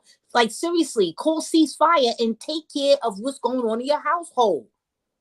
Don't you know what's going on with your husband? Honestly, if she wasn't on the show, I wonder if he would have caught the case. because timing know is what? I was everything. thinking the Because same thing. the timing is suspicious, It not in is. a bad way, but in a way that makes you think, well, all of a sudden she's on. Same thing with Tom Girardi, because his victim said that watching Erica on the show pissed them off Yes. so much they rallied together to go Yes. after him. Yeah. You know, so it could be like people saw him on the show and they I were watched pissed that off so documentary. much. Yep. Or you know, Anna Marie's husband's, you know, I'll say alleged, but I always believe victims.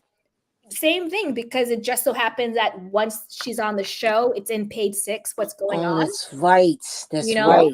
no money, no That's- problems. Like the more you you're in know? the public eye, the more you're in the public eye. And But the more thing people about see Anne you. Marie Candy, she's still staying in the public eye. She needs to sit down, have She needs to several sit down and have seats. several seats, and she's Yeah, she's super doing the most. delusional. And her husband is rude as hell. Like, why is this Yeah. like with your big age and your big old self? Why are you on Twitter trying to cuss out Garcelle and Sutton and Crystal? Like, Are you kidding me? Yes, he was on Twitter being like Garcelle is confused. She plays the race card. Crystal is Yeah. this. And Crystal is that. They said that Crystal used the N-word. Down. What? I don't believe that for a second. Produce the receipts, I don't sir. either.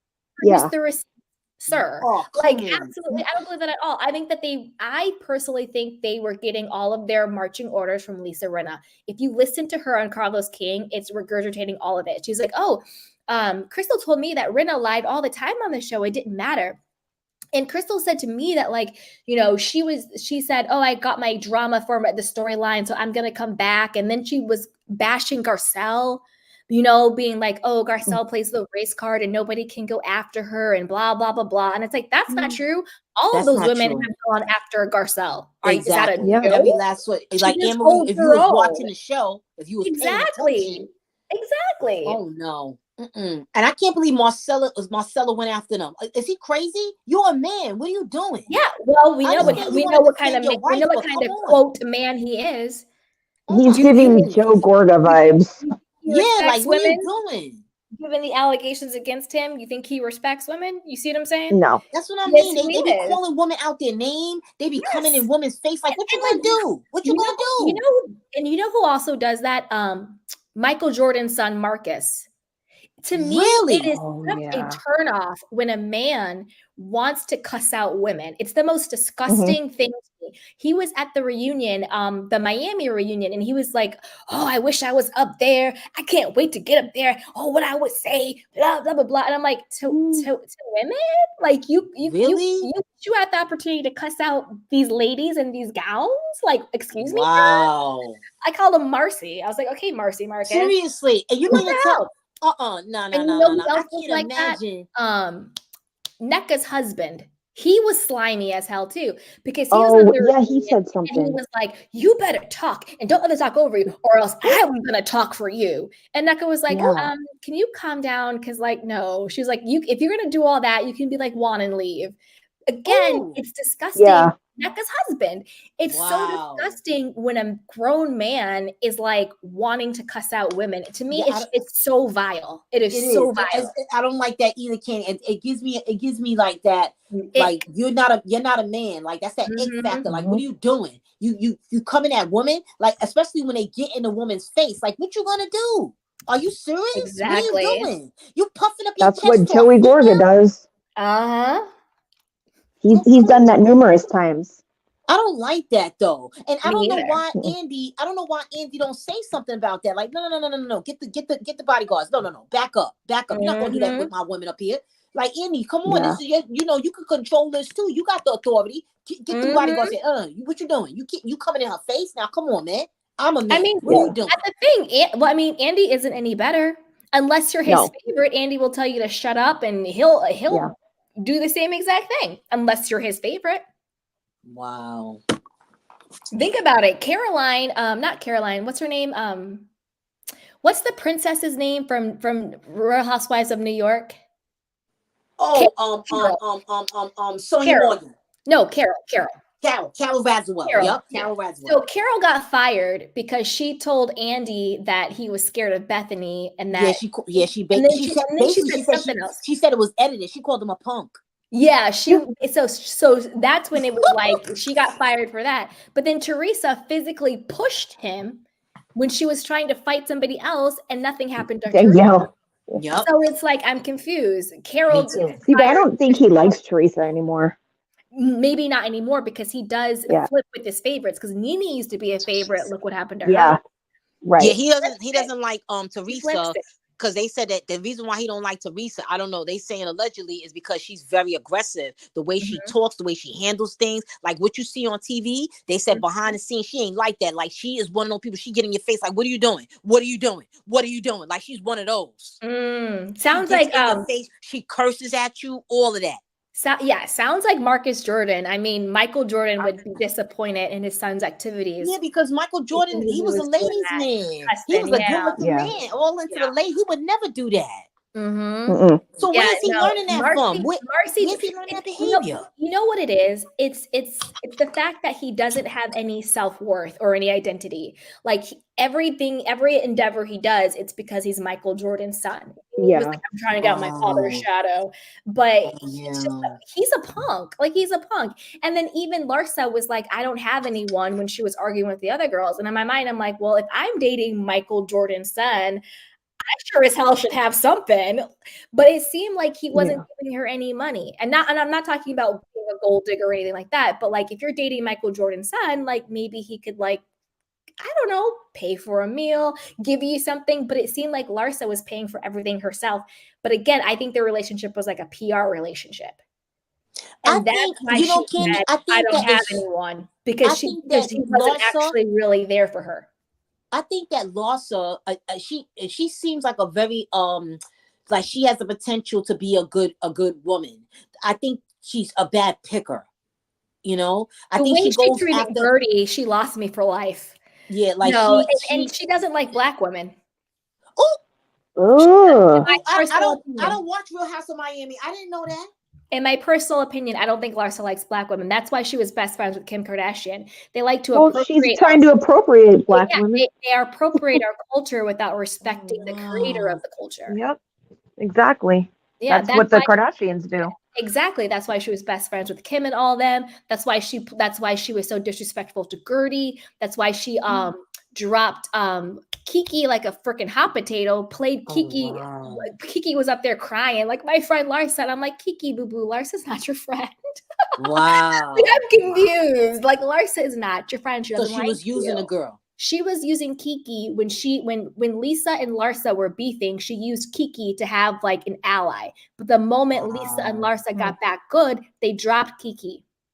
Wow. And then you see how disrespectful. So basically, Larsa season. You saw how disrespectful Lisa was. Remember on the boat, she was like spitting in her face and yelling at her and cussing at her and stepping up. And everybody was like, this is too much. And then at the reunion, they were talking about how, and then Lisa was like, I can't heal your childhood wounds. I'm not a therapist to Kiki. Oh, what kind of a friend says that? Lisa was so disrespectful to Kiki because Lisa and Larsa don't respect her. But why? What did Kiki do, Candy? Kiki didn't do anything. Kiki's fabulous. She's funny. She's gorgeous. She's beautiful. She's super sweet. It was because they thought they could. You know how people try the people they think they can try because Kiki's single and, you know, she's a friend of and all of that stuff. And she's really nice. They thought they could try her, but they don't try other people like that because they know they can't. But Kiki stood up for herself. She found her voice. And I think she should be full-time next season because she brought a lot. She has a great story. She has a great heart. She's a cool person. I would love to see Kiki full-time next season. And I love that at the reunion, she gave it to Lisa. And you could tell Lisa I think she was remorseful at the end. I think she realized, like, yeah, I did do her wrong. Because Lisa has a lot of mouth, but not a lot of bite. She should probably stay friends with Kiki despite Larsa, because Larsa likes to use people. Larsa likes to use people. If she was friends with Kim Kardashian, say no more. She's a user. You know? Yeah. This is what I mean. I don't understand Larsa. This is the same girl that dated Future. The same girl that dated Future. And I'm learning this about her, that she doesn't even like black women. Like, seriously? She doesn't. No, she 100% does not like black women. Absolutely not. She appropriates and she uses, but she doesn't like them. Larsa Pippen, look it up. She hates you because she ain't you. Exactly. Wow. I'm gonna look her up. I'm gonna look up. Wow. You know what? You know, I think that what you guys are saying is right because I never saw Kim Kardashian with her a black best friend. Mm-mm. Or it's like a prop, like how Yeah. Chloe has like the two black The girl twins. friends, the twins Yeah. friends, and Oh all yeah, she that. got It's Malika and it's almost Kalia. like accessory. It's Malika almost and like Yeah. Kalia. Yup. it's like that. She said that they known each other since school, since 7 Yeah. years old. Yeah, and then in the second part, it's like, oh, like the BBLs, like the butts and the lips. It's like our body is not a trend. It really Right. isn't. It's not a It really isn't. costume, and it's like when they do No. it, it's like revered and all this stuff. But when we naturally just look that way, it's like, oh, ghetto and blah blah It's blah. seen unattractive, and Yeah, it's so ridiculous. sad. It's so sad. exploitation. Oh my goodness. You know, That's so sad. super sad. I have to watch Real House of Miami. That's one show I never watched. Oh, uh-huh. I need to watch that in Dubai. I haven't watched it. I heard that girl from Dubai. She's good. That Catch skinny, up on Dubai because the one that looks like Iman, the model Iman. Oh, Chanel Ayan? Yeah, I heard she's good. She's I heard she gives good gorgeous. TV. She's gorgeous too, just to look at. They said she gives good TV. Mm-hmm. And she's supposed to be friends with Phaedra. Phaedra said her and Chanel are very good friends. And I was like, oh, I didn't know Phaedra knew Chanel. Okay. Well, Phaedra's wasn't friends Phaedra with white on the people. show? Oh, she was on Dubai?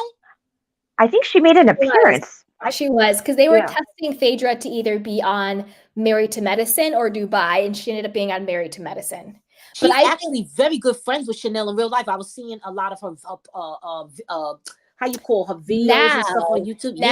But I think that's another producer situation because Phaedra was on Dubai, sort of almost like auditioning to be on it. Like she came and she was like, "Oh, okay, so I know Brooks. What's Brooks' first name? Caroline Brooks. Caroline Brooks. Yeah, all that stuff. I think if they were trying to figure out where to put Phaedra, because at that time they couldn't bring her back to Roa because of Candy. And so they're like, can we bring her to Married to Medicine or to Dubai? And that's why Phaedra ended up on Married to Medicine. I don't think she was a good fit for Dubai. Because Roa and Dubai are very different vibes. So Candy, that relationship that Phaedra has with Chanel, that's not a real relationship now? No, I think it became real, but I think they only met through the show. Oh, okay. You see what I'm saying? Because it was because Dubai aired like almost over a year ago at this point. And so so they met back then because Phaedra was filming with Dubai. And I think she met the Dubai girls and they became friends. So I think the friendship is real, but it wasn't authentic prior to the show. Like they met through the show. You see what I'm saying? Yes. Yeah. Yes. Oh, okay. Yeah. So the friendship, I do think they're probably friends now, but it's like if they met at BravoCon and became friends. You know, it's like they met through filming. Yeah. Phaedra just seems like she's cool. Like, you know, like she seemed like she's cool. She said she's actually she actually apologized publicly as well as on social media in regards to that whole situation on Atlanta, but it wasn't well received. So I don't know if she's going to go to serious Atlanta. allegations. Yeah, I know. Yeah. But she apologized. She said she felt really stupid she said she aligned with certain producers and I told her, you know, like let's just put that out there, and she, you know, trying to.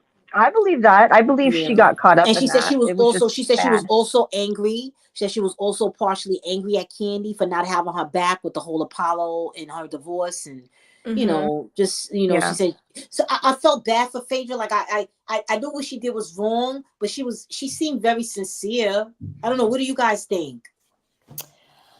I mean, can you forgive? I mean, I don't know. I don't know if I would be able to forgive somebody who made those allegations on me. Yeah, I don't think it's my place to forgive Phaedra. I think that really has to come from Candy and Todd. Because she's the one who put that out on them. And it's beyond just, you know, Candy and Todd having businesses, but she's also a mother. They have children.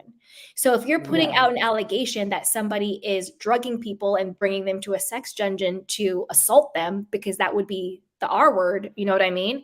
Yeah. That has bigger implications than just money in businesses. You could have your children taken away. So I think when you think about it from that level, if I'm Candy, well, I mean, I am Candy, but you know what I mean? If I'm Candy Burris, I'm not Candy with a K. Candy with a K. I would forgive her because it would be the right thing for my soul, but I would not allow her in my space anymore.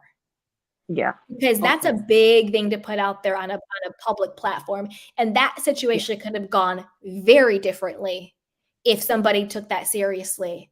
That situation could have gone very, very differently.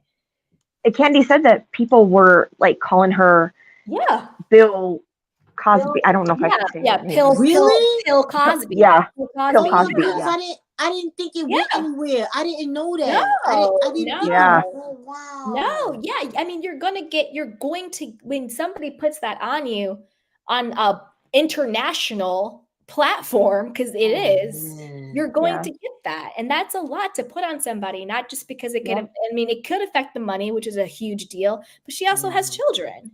Yeah. And that could have affected that. So if I'm Candy, I forgive you, but you're no longer allowed in my space, because I can forgive you and also create a healthy boundary from you.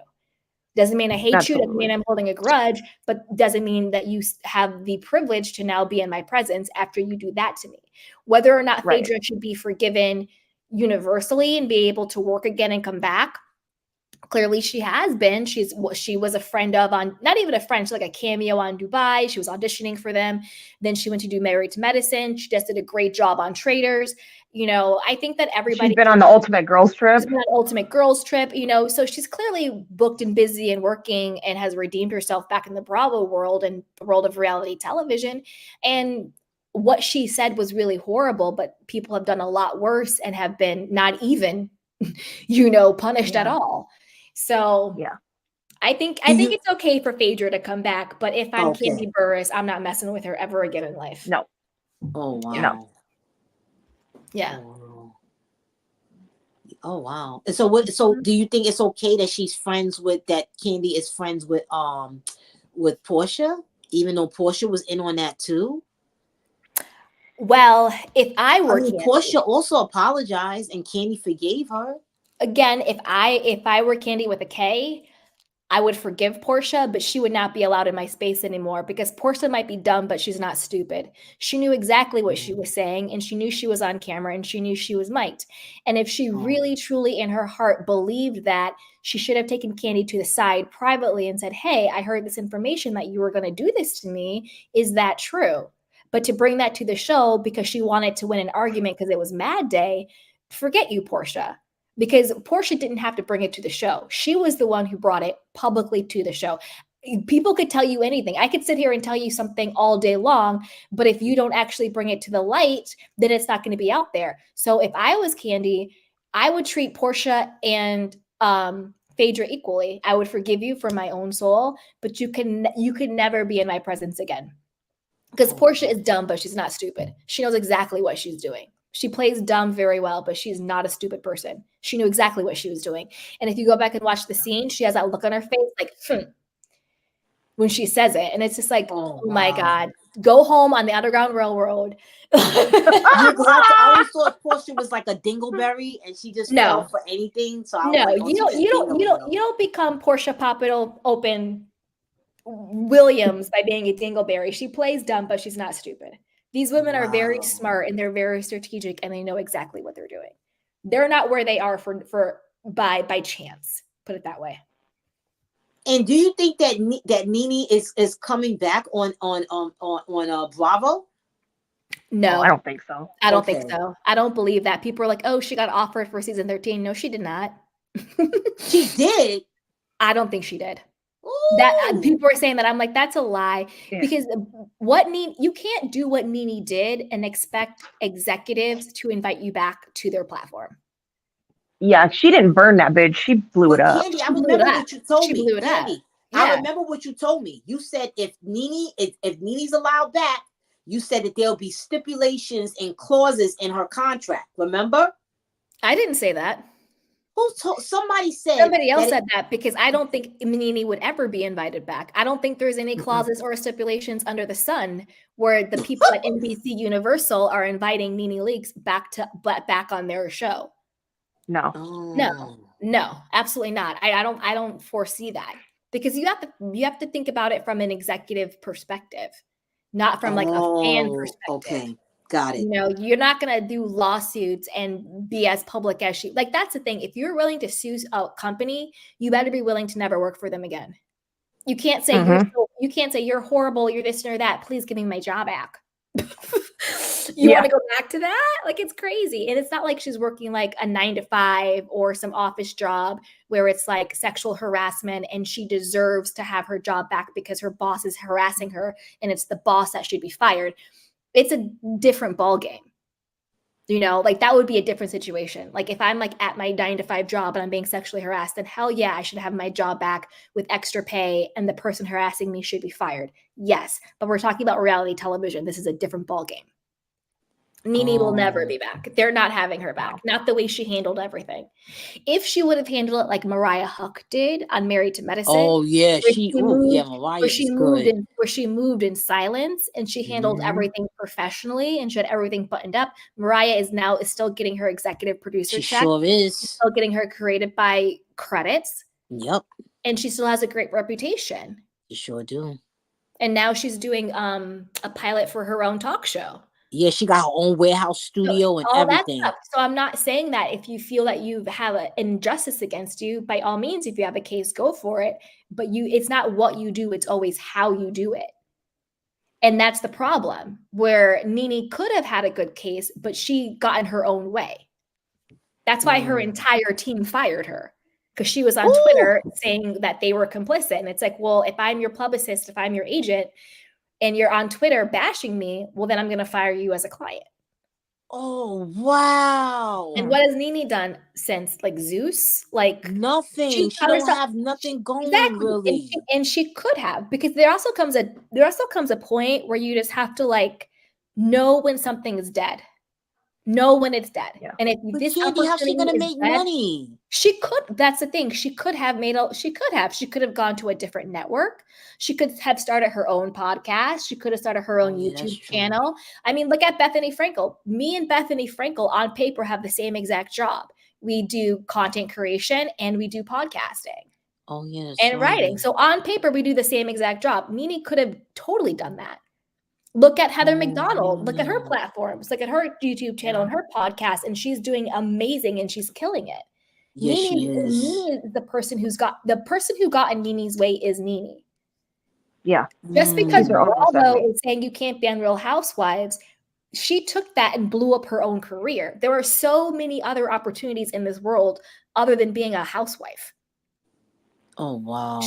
There's so many things she could have done. She could have produced her own shows. Look at Kenya Moore is even producing her own stuff. Look at Candy and Todd. They're producing movies and getting it on TikTok and BT and everything. She has every single plays. She had every single opportunity in front of her, but her ego would not let it go that the housewife door had been closed.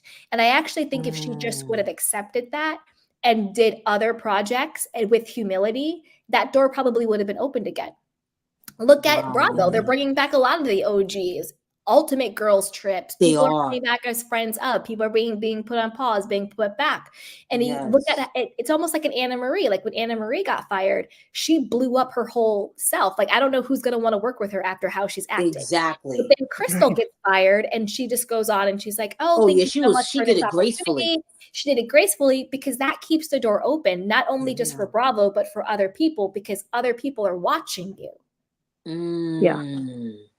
You know, people get hired. Anna Marie out here fighting with parody accounts. Exactly. It wasn't even Crystal. It was a freaking fan account. It was a fan account. And then she like deleted it. And then she added the real Crystal. Like it was Crystal who said it, but it was a parody account. Right. Yeah. It's like, we see you. We see each other. It's like, she's a clown, man. She's a clown. Out here doing the most and for nothing. It's like, Anne Marie, you were on the show for 2/3 of a season. And you so rich, you don't need the check, do you? Like, I'm confused. Yeah. Why are you this mad over 2/3 of a season where you didn't even know these people? Yep. Oh my goodness. Oh man. And then Candy, what's going on with Jeff Lewis? Why people hating on him? What he did? He's nasty. He's a nasty. Really? He's a piece of work. Yeah, he's a. I I don't don't know like. too much I don't about like. him, but they all hating on his brother. I'm like, what happened? What he did? I don't like how he treats Heather McDonald, and I don't like how he treats No. women in general. I'm team Heather all day. She's quirky, she's fun, but she's real. Yes. Oh, I've loved her since she was on Chelsea lately years ago. Oh wow. Yeah, me too. What happened to Jeff? Jeff used to have this TV show and he had this girl on there. She was so bubbly. I loved her with curly black hair and glasses. They had a falling out because he's mean. Yeah. No. Yeah, they're not friends anymore. No, she did. Oh no. And now he has a show on Amazon. Freebie. Oh, Jeff, not what is wrong with you, Freebie. Jeff. He's Not on freebie. She said Yeah, freebie. it's called Freebie. That's what it's called. Yeah, it's from Amazon. Freebie. It's from Amazon. It's called Amazon Freebie. I'm serious. Okay, Amazon freebie. It's called it's like Celebrity Flip or something like that. Oh, Yeah, it's wow. another streaming service that you have for free if you've got Prime, I believe. Yeah, Jeff. Oh man, why you My. messed up? I didn't know he was like that. Messed up. But he's friends with a lot of the housewives.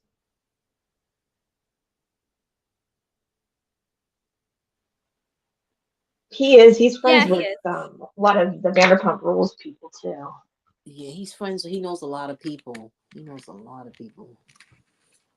Dad, I can't believe him and that girl had a falling out. I thought she was funny. She used to make that show.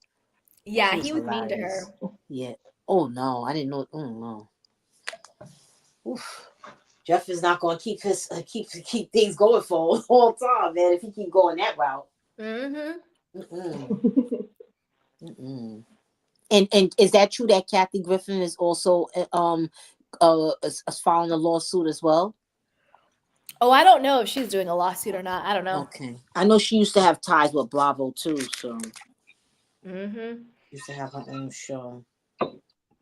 And I think, if I'm not mistaken, they canceled her show. Bravo canceled her show to make room for another Housewife franchise. I don't know. Yeah. Well, she had a falling out with Andy, so who knows what he could have done to have gotten that canceled. He probably has something to do with that, canceling her show. He could have. I mean, they had a massive beef. Yeah. But the crazy thing is, why? When I look at her and I see Andy, I'm like, they actually could be good friends. She could be a good Judy. Like, I don't understand that. Like, for some reason, because she's a funny lady. She's like this quirky, crazy off the wall lady, and I don't get it. Like, wow, okay. Like, you could have did something with her. Like, what's wrong? Sometimes jealousy and competition outweighs just being nice and kind. Yeah. Sometimes when people think this person has what I want, I should have that. So who knows? Oh yeah. And nobody nobody's saying that Bette Midler. They were saying Bette Midler want to be on the Housewives. We need to stop. That's insane. And like Hilaria Baldwin, because she's that girl. No, that's another girl that appropriates. I want to see her. She speaks Spanish. Absolutely not. She needs to worry about her husband going to jail. Yeah. Yeah, she's another one that appropriates another culture. No, thank you. She speaks Spanish. Bailando. Hillary. Hillary from Connecticut. Yeah. Just like Dorito from Connecticut. Exactly. She probably went to school with Dorit. Probably. Oh man. Dorit is gonna be a hot mess. I think she's gonna be a hot mess on this new season. I really do. And I think it's gonna be Dorit versus Kyle. Oh yeah, that too. I'm here for that. I'm here. I want to see that. Yeah. I want to see that. Let the truth come out, because they were always fake friends. But Kyle knows, even when she comes back, she's gonna have to bring it, because she knows that those girls, they already read her card. They pull her tail. They know what Kyle's about. They ain't trying to mess with her. So she better get Kim, and she better get her sister Kathy back on the show. Those are her friends. Let them come on. Because it's gonna be Kyle takedown part 2. Ooh. Yeah, because everybody is seeing Kyle for who she is and calling her out. But you know what though, Candy? Kyle has an opportunity to show it like it is. The best season that I saw with Kyle was when she was getting into that argument with Kim. That was the best season. That one and the thing that went down with her and Kathy, because I was like, yeah, the dynamics is playing out. I want to see this. Oh yeah, let's go. Once I saw that, I was like, let's come on, Kat. Like Kyle, what you doing? Don't try to sugarcoat it. Let's go. Show it. You know you and your sisters get catty. You know y'all be fighting and stuff sometimes over things. Come on, just put it out there. But she only does that when she's the victim in the dynamic. It's never her fault. She's only going to go after her sister if she can play the victim. That's it. Yeah, but she was wrong in that situation with Kim. Remember, she attacked her sister in the car. She was wrong. That's why you liked it, and that's why it was the last time it happened. And that was season 1. Right? I mean, that's true. That's true. It's true. Heck, man, I wanted to see that, like more of that, you know. Didn't Kathy get offered a contract? But she said she's doing the show for Paris. She wants to stick with Paris. So Paris needs, a mom. I think Kathy would always just do friend of. Yeah, that's because she, because if you know what, to be honest, when I watched Kathy with her daughter Paris, you could tell that Paris be like, Mom, you better not leave me. Don't leave me. Like you could tell, like the way she talked to her mother, and she'd be like, Mom, like you could tell she'd be like, don't leave me alone. Because deep down, I know that Paris is very well known. She's out in the spotlight and stuff, but she's not like Kim Kardashian. Kim Kardashian is like, see me, I'm here. I'm with Northwest. Is in love with her husband. I don't think she really wanted to marry him, but she felt like she couldn't get out of it. Oh, you talking about with Paris? Yeah, her husband seems a little off. Yeah, he does. He does look a little aloof at times. Yeah, he does. Yeah, there was something about him when I was watching the show. I was like, I think he's like, I feel like he's thinking like, did I just do this? Like, what kind of family did I just marry into? Like, it's gonna be like really crazy. Like, I feel like it's like a lot for him, Sometimes I feel like it's like she could be too much maybe for him. I don't know. No, he gives me more like serial killer vibes. It's more like that for me. It's more like he's just like something's like a little off. Like watch clips of the show with him. There's something off. And then and I don't think she really wanted to marry him, but I think she felt like she couldn't get out of it because they had a whole show about her getting married. They sure did. And then she's not connected to her children. No, that's another thing. She talked about it a lot. Like she couldn't connect with them. Yeah, I noticed that with them. She's not. Yeah, her mother loves them, but for some reason she's not. Paris is not. There's something is not there. It's like. Do you think it's because she had him through a surrogate, and so she didn't feel that. Oh, the birthing thing. Like she didn't. Okay. Yeah. Okay. She didn't carry them. Got it. I mean, that's what I'm thinking. Oh, wow. Did she even want this? I feel like sometimes when I look at the clips with her, Candy, I look at Paris, and sometimes when she looks like she's contemplating or thinking when she's sitting there with her mother, I feel like she's saying, did I really want to do this? Should I have been doing this? Is this really me? Like, I feel like she be thinking like that, the way she looks, and like, I feel like maybe she probably feel like, wow, this move, I moved too fast with this. This is not, I shouldn't have did this. Because she was so single for so long. Broken engagements. Like you could tell she liked she kind of like having her independence. And I don't know, something is off about the way her life is. She doesn't seem too excited to be a mom, a wife. Went through all that trauma too. Mm-hmm. Yeah, but her younger sister got married and has a couple kids, and now she could have felt the pressure from that too. And is a Rothschild. Yeah, like, Paris didn't even want to take his last name. Right. Yeah, that's another thing. Like, what's up with that? I don't think. Because she's Nikki Hilton Rothschild. Exactly. Trust me, I would be like, yes, I'm Candy Rothschild. Hello. Exactly. Hello. That's a wealthy family. Yes. Yeah. And she got a lot of kids with him. I think she got 4 kids or something, 3 kids, 4 kids. 3. I think at least 3. 3. She got some babies. Yeah. I didn't know she was. I really never thought she would have all those babies. I thought maybe she had maybe 1. You know, maybe 1. But yeah, Nikki seemed like she doing good. Yeah, Nikki does seem good. Because I feel like she actually loves her husband. Where I feel like Paris just got in over her head, and she just seems very disassociated from him and the children. I don't know if it's because she was a surrogate or if it's not what she wanted. Right. You know? Maybe being a wife and being a mother is not this. Maybe she thought it would help her ground her, but it doesn't seem like it. I think it's almost like she's missing. She's missing that. She's missing that life she had. You know. No, I think it's more of that. No, I do think she wanted to be a wife and a mother. My gut is she didn't want to be a wife and a mother with him. And it's more that that's more of what it is. Because I do think she was ready to like get married and have kids. But I think she didn't want to be married to him, but she felt like she couldn't get out of it. Because I saw this clip. I'll see if I can find it for you guys, where it's Paris and it's Nikki and it's Kathy. And Kathy's pissed because Kathy does not get along with Paris's husband. And they're pissed about something. And they're all talking. And Paris is basically like, I'm not sure. Like, I don't know. And Nikki's like, well, you're just scared of commitment. That's what it is. And blah, blah, blah.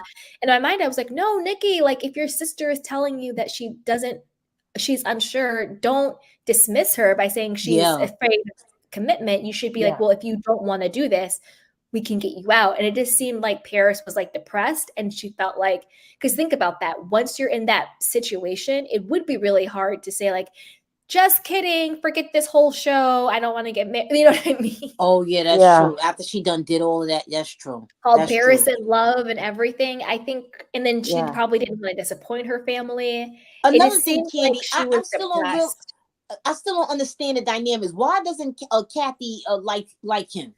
Does she get vibes from him too? It seemed like he was being like really controlling, and I think Kathy is the one who's used to being. I saw that. Yeah. Yeah. I saw that. And I think Kathy's a good, for better or worse, I think she's a good judge of character. Yes. I think so too. And she loved them babies. She loved them babies. So let me tell you something. If Paris wants to get out, honey, you guys signed a prenup. So you can get out. Just tell Mama Bear to come on, and Mama Lion will come on him and say, it's over. I'm taking my grandbabies and we're leaving. Because Kathy seems like that. Like she'll come in there like with the storm, you know, when she needs to. She seemed like she a little quirky on Beverly Hills, but deep behind that, she looked like she don't play, you know. So if Paris wants to go, I would be like, you know what? I thought I wanted to be married to you. I don't. I'm leaving. And just leave. I think they will, but I think it'll be after their reality shows end. Oh, okay. Because that would be good for TV if they did it during, like, if they got into like this staged argument, you know, and she's like, I'm sick of it. You're never around. You're not here. You've checked out. You know what I mean? I think it has to be a couple of seasons out. I think they're gonna. I think they're gonna milk the whole family, Paris in love, reality show for as much as they can, and then once that kind of gets stale, then they'll probably throw it in. But I think they'll milk it for a couple of years because right now I think it's more lucrative with that brand package. Oh, okay. Because I mean, listen, like I told you, I'm here for the mess. I'm here for the mess. I would be whispering. I'll be whispering past you like, Paris, this is what you do. You know what? You're bland. You're boring, and I'm not having fun. Let's just. I want a divorce. You know, because I can see Paris doing that. Like, I want a divorce. Yeah. You know what I mean? And I'm like, well played, Paris. Yes, well played. Yes. Something like that, you know? Like, I would, to make it really good, like exciting TV. People like, yo, did you see that episode? Paris just came in there. Yeah, that was me. I would take full credit for that. Like, yeah, that was me. But yeah, I get what you're saying. Like, it has to be like, they got to play it off for a little bit. I get it. I get it. Oh, you guys, we've talked until the next day. Yes. I did, girl. But I was so happy to do We it. I did was this so happy tonight. to do it. Thank you. This was fun. This was so Yes. fun. I missed this. I really did. Thank you so much, Yay. guys. Oh my gosh, you can come anytime. Like, honestly, anybody's always welcome to come. I love it when you guys come. Thank you. And Candace, you know, Coming is so I used to fun. get alerts. I used to get alerts when you know when you were coming, but for some reason I'm not getting these updated alerts like I used to. Oh no. You know what you should do? Hit the notification bell if it's not already hit, but if it is, unhit it and then redo it. So like reset it. Got it. Yeah. Got it. Will do. Will do. But yeah, we'll be doing Dubai, Summer House, Martha Vineyard, the Valley, and Vanderpump Villa. Okay. Any And housewives then some shows like coming pop up? culture stuff. We don't get a new Housewives until May. Until Yeah. Dubai is in May, It's right? Jersey. Oh, Jersey. Well, Jersey's in May, and I think Dubai is in June. Oh wow. Oh wow. Yeah. Yeah. Oh wow. So it is literally like a blackout right now. Yeah. Oh wow. Because I think that there's a change of guard going on with Bravo and NBC. Yeah. I think they're figuring out next steps. So they definitely want Andy to step down. I think they're going to reduce his role to just what happens live in order to, one, make him less of a liability, but then also give them cover legally. Because if they just go out and fire him right now with all of the lawsuits, that will give the other side, that will strengthen their case. It will give it credence like, oh, well, you're firing him. Why? Because our allegations are true. Oh, that's right. Because he has the podcast. He has the they have all the lawsuits out. So I think that they're not going to cut ties with him because of the optics of it and how it will look legally. But I think internally they're probably pissed off with him and they're probably sick of him. And if they could fire him, they probably would. But I do think they're going to promote him to just watch what happens live. But so basically, Candy, they're going to help him legally too, correct? Clean it up. I don't know if they're helping him rather than helping themselves, because at this point, it's a mutually assured destruction. If Andy goes down, so does Bravo NBC. They can't just hang him out to dry. They are intertwined. Oh, so they're going to protect Andy in order to protect themselves. He can't be the fall guy because because if he falls, they fall. Yeah. Yeah, because he's not going to fall by himself. I don't see him doing that. If they were in a situation where it was like a Matt Lauer, or they could just like cut ties and be like, we had no idea, we didn't know. But Andy is so enmeshed with Bravo, it's almost synonymous that if Andy goes down, they go down too. So they're going to protect him in order to protect themselves. Because to be honest, Candace, when I think of Bravo, I think of Andy Cohen. I shouldn't think like that, but I do. Yeah, I mean, he did a really good job at branding. It's at Bravo Andy, you know what I mean? Mm-hmm. So I think Andy will be fine. I think they'll probably throw some money at the situations. I think they'll quietly go away. I think he'll be doing Watch What Happens Live, and he'll still have his serious Andy radio show. He's hosting some weird dating show on Peacock, like Next X or something stupid. But I think that he will be phased out of the Real Housewives universe. Good. Let him work from behind the scenes. I think they're phasing him out, and that's why BravoCon is canceled this year. Because why would they take that financial hit? They make money off of BravoCon. And that was a big hit last year in Vegas. Mm-hmm, unless they're trying to clean house. Now, Candace, if they do that, don't the housewives that are remaining that are close with Andy, aren't they going to feel some type of way? And because they're loyal to him, their loyalty lies with him since he gave them their start on the network. No, because the truth about loyalty is loyalty lies with the person who can help me. And so why would they feel some type of way about Andy being demoted if he can no longer help them? They are only in alignment or in allegiance to Andy because they feel that he has the power to help them. These aren't friendships. You know what I mean? Yeah. Like these women aren't kissing Andy's butt because they think he's the coolest person in the world. They're kissing his butt because he's Daddy Andy. Yeah. Because he has power, whether it's true or not, it's perceived, and that is power. So I don't think they're gonna feel some type of way either way because it's not like it's a genuine friendship. That's why he's in this position to begin with, is because of the power dynamic. the disparity of power. So that's why he's in the same situation. If me and my friend are equal and something happens to my friend, I might feel some type of way about it. But if me and my friend are not equal and they're higher than me, and the reason why I seek a friendship with this person is for what they can do for me or what they could do to me, like called retaliation, right? Mm-hmm. Then if something happens to that person, I'm not going to feel some type of way because they no longer have the power to do for me or against me, because I was really only in it for what they could do for me or what they could do to me. Got it. Like, you know what I mean? Like, that's why Nene got so mad, because she drank the Kool-Aid. Andy was never your friend, Nene.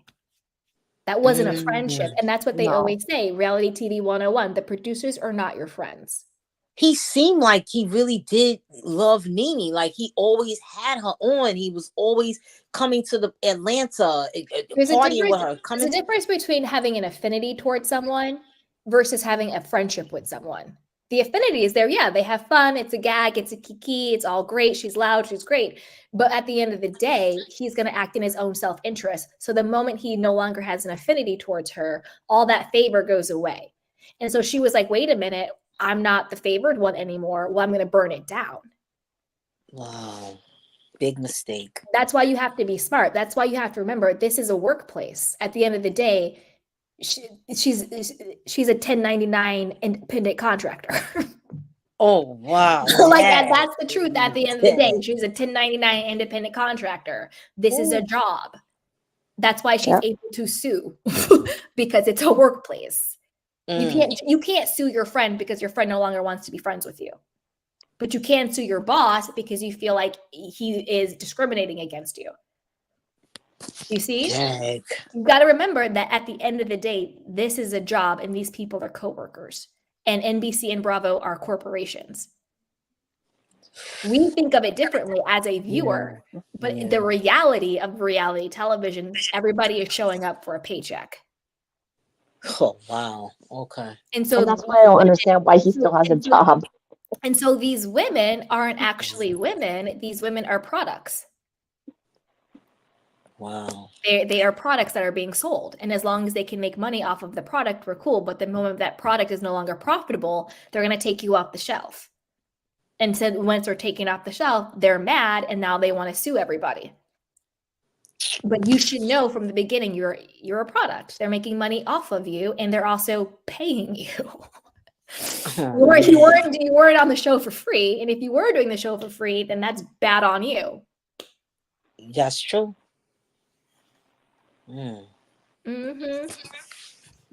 Candy, thank you so much for your input. Oh, you're welcome, sweetheart.